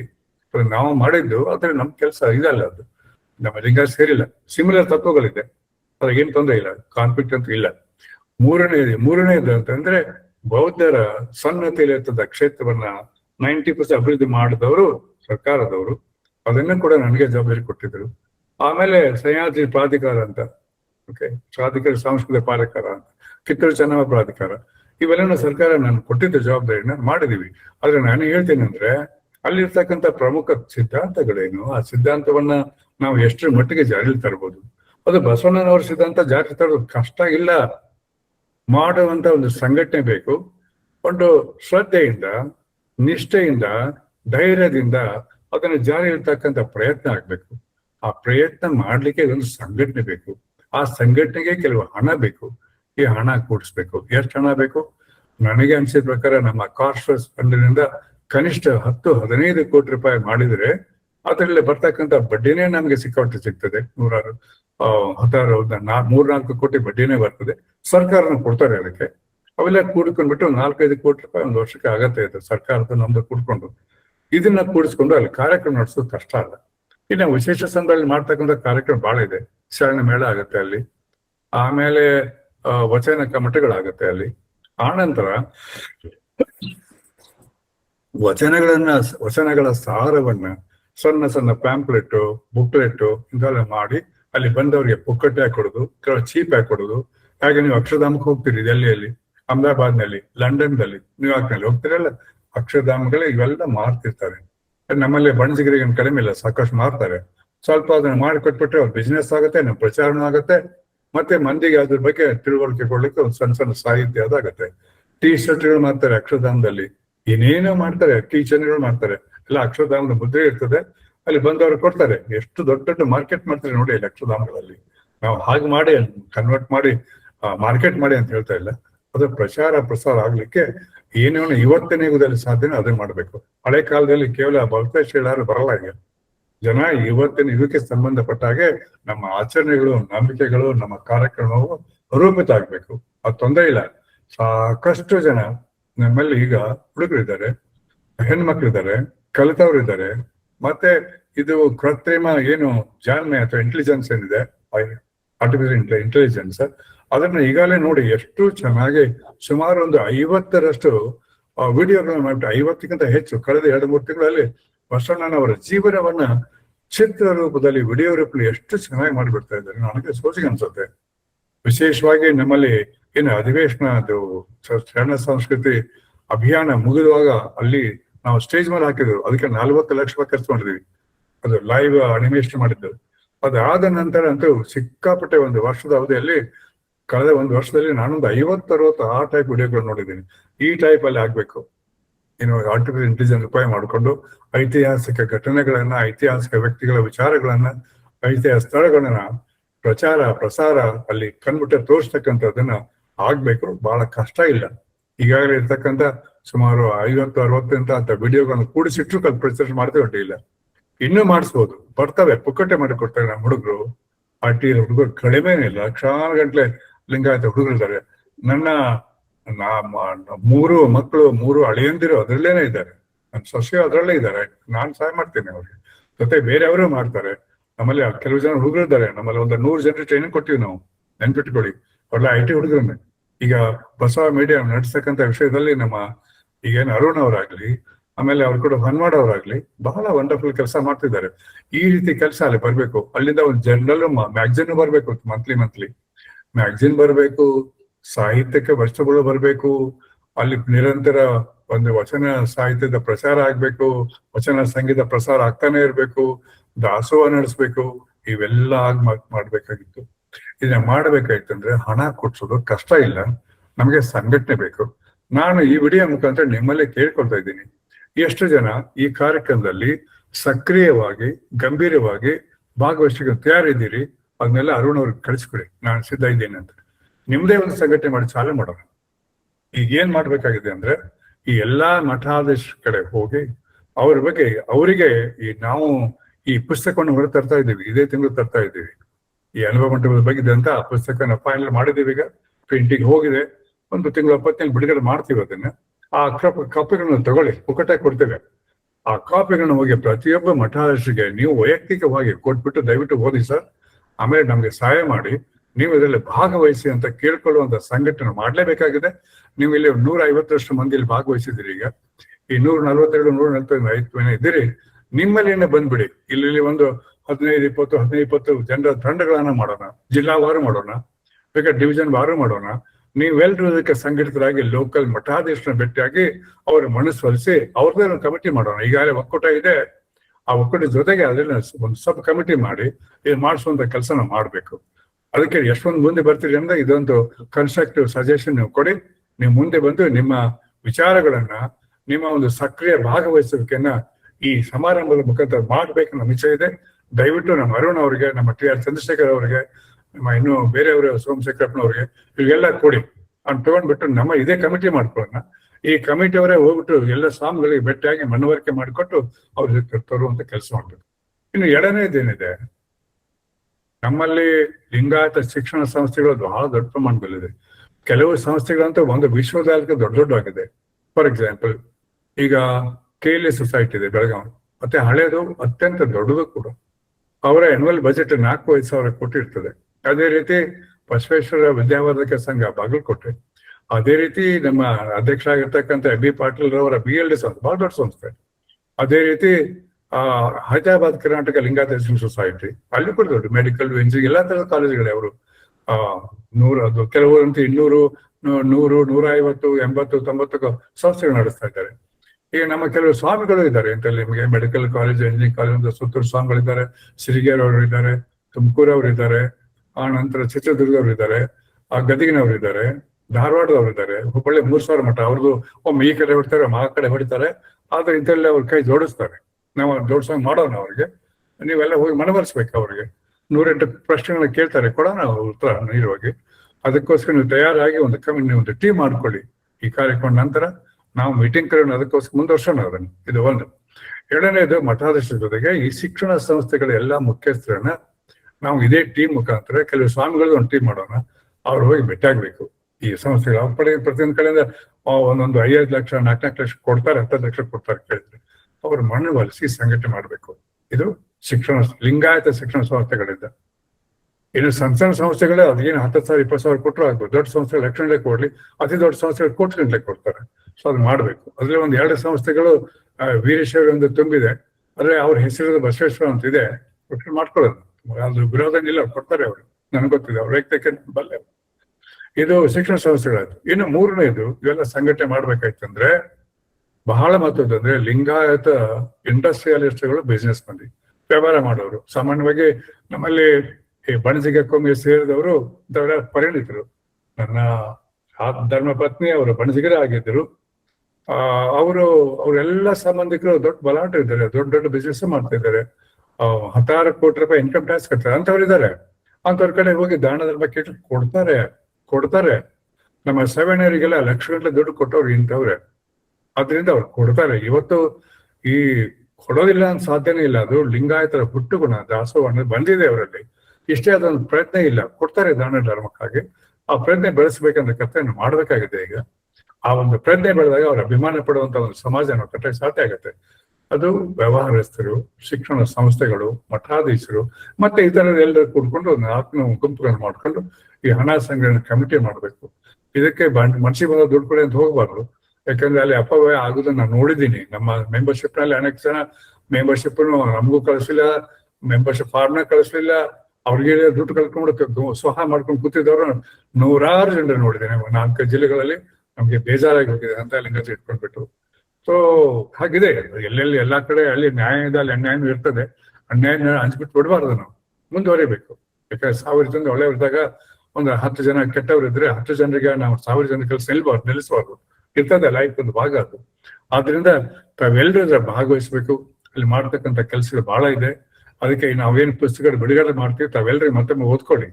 ಈಗ ಲೇಖನಗಳು ಯಾರು ಓದಿಲ್ಲ ಆ ಪುಸ್ತಕ ಮತ್ತೊಮ್ಮೆ ಓದ್ಕೊಳ್ಳಿ. ಈ ಲೇಖನಗಳನ್ನು ಕೂಡ ನಮ್ಮ ಬಸವ ಮೀಡಿಯಾದವರು ಅದನ್ನ 8 ಲೇಖನ ಕೂತ್ಕೊಂಡು ಒಂದು ಸಣ್ಣ ಕಿರು ಹೊತ್ತಿಗೆ ಟೈಪ್ ತರಬೇಕು ಅಂತ ನಾನು ಕೇಳ್ಕೊಳ್ತೇನೆ. ಈಗ ಮಂಗಳವರು ಮಾಡ್ತಾ ಇದ್ದಾರೆ ಅದನ್ನ ಕಿರು ಹೊತ್ತಿಗೆ ಅವರು ಮಾಡ್ತಾ ಇದ್ದಾರೆ. ಇವ್ರು ಬಸವ ಮೀಡಿಯಾ ಮಾಡಿ ಅಂತ ಹೇಳ್ತೇನೆ. ದಯವಿಟ್ಟು ಅದನ್ನ ಸ್ವಲ್ಪ ಕೊಂಡ್ಕೊಳ್ಳಿ. 4 ರೂಪಾಯಿ, 5 ರೂಪಾಯಿ, 5 ರೂಪಾಯಿ, 10 ರೂಪಾಯಿ ಒಂದು ಕಾಪಿ ಇರ್ತದೆ. ದಯವಿಟ್ಟು ಕೊಂಡ್ಕೊಳ್ಳಿ. ನಿಮ್ಗೆ ಇನ್ನೊಂದು ಒಳ್ಳೆ ಮಾತು ಹೇಳಿ ಬಯಸ್ತೇನೆ. ನಮ್ಮ ಪ್ರಶ್ನೆ ಪರಿಹಾರ ಏನು ಕಿರು ಹೊತ್ತಿಗೆ ಇದೆಯಲ್ಲ, ಈಗ 1 ಲಕ್ಷ ಪ್ರತಿಗಳು ಸೇಲ್ ಆಗಿ 1,20,000 ಕೋಟಿ ಡಿಮಾಂಡ್ ಬಂದಿದೆ ಈಗ. ಅಂದ್ರೆ ಎಷ್ಟು ಜನ ಓದಕ್ ಕಲ್ಕೊಂಡಿದ್ದಾರೆ ನೋಡಿ. 1 ಲಕ್ಷ ಪ್ರತಿಗಳು ಯಾವ್ದ ಸಾಹಿತ್ಯ ಬುಕ್ ಸೇಲ್ ಆಗಿವೆನ ಹೇಳಿ. ಇಲ್ಲಿ ಕರ್ನಾಟಕ ಆಗ್ಲಿ, ರಾಜ್ಯದಲ್ಲಿ ಆಗ್ಲಿ, ರಾಷ್ಟ್ರದಲ್ಲಿ ಬರೀ ಬಿಡೋರು ನಾವೆಲ್ಗಳು ಬಹಳ 10,000, 12,000 ಆಗ್ತಿತ್ತು. 20,000 ಅಂತ ಹೇಳ್ಕೊಳ್ಳಿ. ಲಕ್ಷ ಪ್ರತಿಗಳನ್ನ ಯಾರು ಸೇಲ್ ಮಾಡಿದಾರ್ರಿ? ಇಷ್ಟೊಂದು ದೊಡ್ಡ ಪ್ರಮಾಣದಲ್ಲಿ ಜನರು ಉತ್ಸುಕರಾಗಿದ್ದಾರೆ ಓದ್ಕೊಳ್ಳಿಕ್ಕೆ, ತಿಳುವಳಿಕೆ ಮಾಡ್ಲಿಕ್ಕೆ. ಅದಕ್ಕೆ ನಮ್ ಕರ್ತವ್ಯ ನಾವು ಮಾಡೋಣ. ಲಿಂಗಾಯತರಲ್ಲಿ ಅರಿವಿಲ್ಲ ಅಂತಲ್ಲ, ಮೂಡ್ತಾ ಇದೆ, ಸಾವಕಾಶ ಮೂಡ್ತಾ ಇದೆ, ಬಟ್ ಮೂಡ್ತಾ ಇದೆ, ಮೂಡುತ್ತೆ. ಅದ್ರ ಬಗ್ಗೆ ಆತ್ಮವಿಶ್ವಾಸ ಇದೆ ನಮಗೆ. ಆದ್ರೆ ಅದನ್ನ ಮಾಡುವಂತ ಒಂದು ಜವಾಬ್ದಾರಿಯನ್ನು ಹೊತ್ಕೊಳ್ಬೇಕು, ಪ್ರತಿಯೊಬ್ಬರು ಹೊತ್ಕೊಳ್ಬೇಕು. ಅವಾಗ ಮಾತ್ರ ನಮಗೆ ಇದನ್ನ ಒಂದು ಕಾರ್ಯಪ್ರವೃತ್ತಿ ಆಗಿ ನಾವು ಒಂದು ಗುರಿ ಮುಟ್ಟುವಂತ ಸಮೀಪ ಹೋಗಕ್ ಸಾಧ್ಯ ಇದೆ. ಗುರಿ ಮುಟ್ಟುವೆಲ್ಲ ಗೊತ್ತಿಲ್ಲ, ಪ್ರಯತ್ನ ಮಾಡ್ತಾ ಇರಿ. ಸ್ವಲ್ಪ ಈಗ ಪೂರ ಆಗ್ಲಿಕ್ಕೆ ಅಂದ್ರೆ ಕೆಲವು ಅರ್ಧ ದಾರಿಗೆ ಹೋಗ್ತೀವಿ, ಅಷ್ಟಾದ್ರೂ ಮಾಡೋಣ ಕೆಲಸ ಅಂತ. ಒಬ್ಬ ವ್ಯಕ್ತಿಯ ಜೀವನ ಬಹಳ 100 ವರ್ಷ ಆಕ್ಟಿವ್ ಆಗಿ ಬೇಕಾದ್ರೆ ಬಹಳ 70-80 ವರ್ಷ. ನಂತರ ಏನ್ ಮಾಡಕ್ಕಾಗಲ್ಲ, ನಾವು ವೆಜಿಟೇಬಲ್ ಆಗಿರ್ತೀವಿ. ಅವಾಗೇನು ಮಾತಾಡೋಕೆ ಬರೋದಿಲ್ಲ, ಬುದ್ಧಿನೂ ಇಲ್ಲ, ಮೆಮರಿನೂ ಇರೋದಿಲ್ಲ, ಸಣ್ಣ ಮಕ್ಳಾಗಿರ್ತೀವಿ. ಅದ್ರಲ್ಲಿ ಪ್ರಯೋಜನ ಇಲ್ಲ. 70-80 ವರ್ಷದ ನಾವಬೇಕು. ನನ್ನ ವಯಸ್ಸಿನ 75. ಸೊ ಅನೇಕ ಇದ್ದಾರೆ ನನ್ಕಿಂತ ಉತ್ಸುಕರಾಗಿದ್ದಾರೆ, ಇನ್ನೂ ನನ್ಕಿಂತ ಹೆಚ್ಚು ವಯಸ್ಸಾದವ್ರು ಅನ್ಕೊಂಡಿದ್ದಾರೆ. ಅವ್ರು ಸಂತೋಷ ಅನ್ಸುತ್ತೆ ಅಂತ ಕೂಡ ನೋಡ್ಕೊಂಡು. ಅನೇಕ ಜನ ಸ್ವಾಮಿಗಳು ಇದ್ದಾರೆ, ಅವ್ರ ಹೆಸರು ನಾನು ಹೇಳ್ಬಲ್ಲ ಇವತ್ತು ಕೂಡ. ಬಾಡ್ಕೆ ನಮ್ಮ ಶ್ರೀಗಳಾಗ್ಲಿ, ತೋಂಟದಾರ ಸ್ವಾಮಿಗಳಾಗ್ಲಿ, ಮತ್ತೆ ನಮ್ಮ ನೆಡ್ಸೋಸಿ ಸ್ವಾಮಿಗಳಾಗ್ಲಿ, ಆ ನಂತರ ಈ ಧಾರವಾಡದ ಕೆಲವು ಮಠಗಳಾಗ್ಲಿ, ಆ ನಂತರ ನಮ್ಮ ಸಾಣಹಳ್ಳಿ ಶ್ರೀಗಳಾಗ್ಲಿ, ಇವೆಲ್ಲ ಅನ್ಕೊಂಡಿದ್ದಾರೆ. ಇನ್ನು ಯಾಕೋ ಸುತ್ತೂರವರು ಆ ಕಡೆ ಬಿಡ್ತಾರೆ, ಈ ಕಡೆ ಬಿಡ್ತಾರೆ, ಎಲ್ಲಿ ಅಂತ ಅವ್ರಿಗೆ ಗೊತ್ತಿಲ್ಲ, ನಮಗೂ ಗೊತ್ತಿಲ್ಲ. ಆನಂತರ ಸಿರಿಗೆರೆ ಅವರು ಒಮ್ಮೊಮ್ಮೆ ಸಂಸ್ಕೃತ ತಿಳ್ಕೊಂಡು ಏನೋ ಹೇಳ್ತಿರ್ತಾರೆ, ಬಟ್ ಅವರ ಬಸವ ತತ್ವ ಅನ್ಬೇಕೆ ನಮ್ಗೆ ಯಾವ ಸಂಶಯ ಇಲ್ಲ. ಸಿರಿಗೆರೆ ಮಠದ ಮೂಲ ತತ್ವನೇ ಬಸವ ತತ್ವ ಆಗಿದ್ರಿಂದ ಅವ್ರ ಬಗ್ಗೆ ನಮ್ಗೆ ಯಾವ ಸಂಶಯ ಇಲ್ಲ. ಅವ್ರು ಇನ್ನೂ ಸ್ವಲ್ಪ ಆಕ್ಟಿವ್ ಆಗಿ ಸೇರ್ಕೊಳ್ತಾರೆ ನಾವು ಬಯಸ್ತೀವಿ, ಪ್ರಾರ್ಥನೆ ಮಾಡ್ತೀವಿ ಅವ್ರಿಗೆ. ಅದೇ ರೀತಿ ಚಿತ್ರದುರ್ಗ ಮಠನೂ ಅಷ್ಟೇ ದೊಡ್ಡ ಪ್ರಭಾವಶಾಲಿ ಮಠನೂ ಹೌದು. ಅವು 2 ಮಠಗಳಲ್ಲಿ ಏನೋ ತಿಕ್ಕಾಟ ಇದೆ, ಇರ್ಲಿ ಅವ್ರ ಮಠಕ್ಕೆ ನಾವು ಮಠಗಳ ಜಗಳದಲ್ಲಿ ಕೈ ಹಾಕೋದು ಬೇಡ ನಾವು. ಸೊ ಆದ್ದರಿಂದ ಇವೆಲ್ಲ ಒಳಗ ತಿಕ್ಕಾಟಗಳನ್ನ ಮತ್ತೆ ರಾಜಕೀಯ ಪಕ್ಷ ಜನನೇ ಸೇರ್ಕೊಳ್ತಾರೆ, ದುಡ್ಡು ಕೊಡ್ತಾರೆ. ನಾವು ಕೇಳಿಲ್ಲ, ನಮ್ಮ ಸಂಘಟನೆಗೆ ಕೊಟ್ಟಿದ್ದಾರೆ, ನಮ್ಗೆ ಕೇಳಾರ್ದು ಕೂಡ. ನಾವು ತಗೊಳಕ್ ಹೋಗಿಲ್ಲ. ಅಡ್ವರ್ಟೈಸ್ಮೆಂಟ್ ಸ್ಪಾನ್ಸರ್ಶಿಪ್ ಮಾಡೋದು ಅಡ್ವರ್ಟೈಸ್ಮೆಂಟ್ ಕೊಟ್ಟಿದ್ದಾರೆ, ಎಲೆಕ್ಷನ್ ಕೊಟ್ಟಿದ್ದಾರೆ. ಅವರು ಬರ್ತಾರೆ. ಒಂದು ಮೂವ್ಮೆಂಟ್ ಚಾಲುವಾಗಿ ಅವೇರ್ನೆಸ್ ಚಾಲು ಆದಾಗ ಯಾವ ರಾಜಕಾರಣಿಗಳು ತಪ್ಸಕ್ ಆಗೋದಿಲ್ಲ. ಅಂತ ಒಂದು ಮೂವ್ಮೆಂಟ್ ಕ್ರಿಯೇಟ್ ಮಾಡ್ಬೇಕಾಗಿದೆ. ಅದಕ್ಕೆ ಈ ಒಂದು ಕಾರ್ಯಕ್ರಮ ಮಾಡ್ತಾ ಇದ್ದೀವಿ. ಇಷ್ಟು ಸಾಕು. ನಾನು ಬಹಳಷ್ಟು ದೀರ್ಘ ಮಾತಾಡಿದ್ದೇನೆ, ಬಹಳ ಎಮೋಷನಲ್ ಮಾತಾಡಿದ್ದೇನೆ, ಖಾರವಾದ ಸತ್ಯವನ್ನ ಹೇಳಿದ್ದೇನೆ. ನಿಮ್ಗೆ ಯಾರ ಮನಸ್ಸಿಗೆ ನೋವಾಗಿದ್ರೆ, ಕೇಳಿದ್ರೆ ನೋವಾಗ್ತಾರೆ, ಕ್ಷಮಿಸ್ಬೇಡಿ. ನಮಗೆ ಅಷ್ಟೊಂದು ನಿಷ್ಠೆಯಿಂದ ನಾನು ಮಾತಾಡಿದ್ದೇನೆ, ತಪ್ಪಾದ್ರೆ ಕ್ಷಮಿಸ್ಬಿಡಿ. ಆದ್ರೆ ಇಷ್ಟು ಆಗ್ಬೇಕಂತ ಕೆಲಸಗಳು, ಅದರ ಉದ್ದೇಶನ ಇವತ್ತಿನ ಕಾರ್ಯಕ್ರಮ. ನಾನು ಇಲ್ಲಿ ನಿಲ್ಲಿಸ್ತೇನೆ. ಸುಮಾರು ನಾನು 50 ನಿಮಿಷ ಮಾತಾಡಿದ ಕಾಣುತ್ತೆ. ನನಗೆ 25 ನಿಮಿಷ 4 ಮಾಡ್ಬೇಕಿತ್ತು, ಇಲ್ಲ ಟೈಮ್ ಆಗಿದೆ. ಅದಕ್ಕೋಸ್ಕರ ನಾವು ಒಂದು 20 ನಿಮಿಷ ಲೇಟಾಗಿ ಚಾಲೂ ಮಾಡಿದೀವಿ. ಅದರಿಂದ ಇನ್ನೊಂದು 15-20 ನಿಮಿಷ ಮುಂದುವರ್ಸೋಣ. ತಮಗೆ ಇಲ್ಲ ಕೆಲವು ಪ್ರಶ್ನೆಗಳಿದ್ರೆ, ಸೂಚನೆಗಳಿದ್ರೆ ದಯವಿಟ್ಟು ಕೇಳಿ. ನಾನು ನಿಮ್ಮ ಉತ್ತರ ಕೊಡ್ಲಿಕ್ಕೆ ಪ್ರಯತ್ನ ಮಾಡ್ತೀನಿ. ಎಲ್ಲಾ ಪ್ರಶ್ನೆ ಉತ್ತರ ಇರ್ಲಿಕ್ಕಿಲ್ಲ ನನ್ನ ಕಡೆ. ಅದಕ್ಕೆ ದಯವಿಟ್ಟು ತಾವು ಪ್ರಶ್ನೆ ಕೇಳೋ ಪ್ರಯತ್ನ ಮಾಡಿ. ಇನ್ನು ಸ್ವಲ್ಪ ಒಂದು 15-20 ನಿಮಿಷ ಮುಂದುವರ್ಸೋಣ. ಎಲ್ಲರಿಗೂ ನಮಸ್ಕಾರ.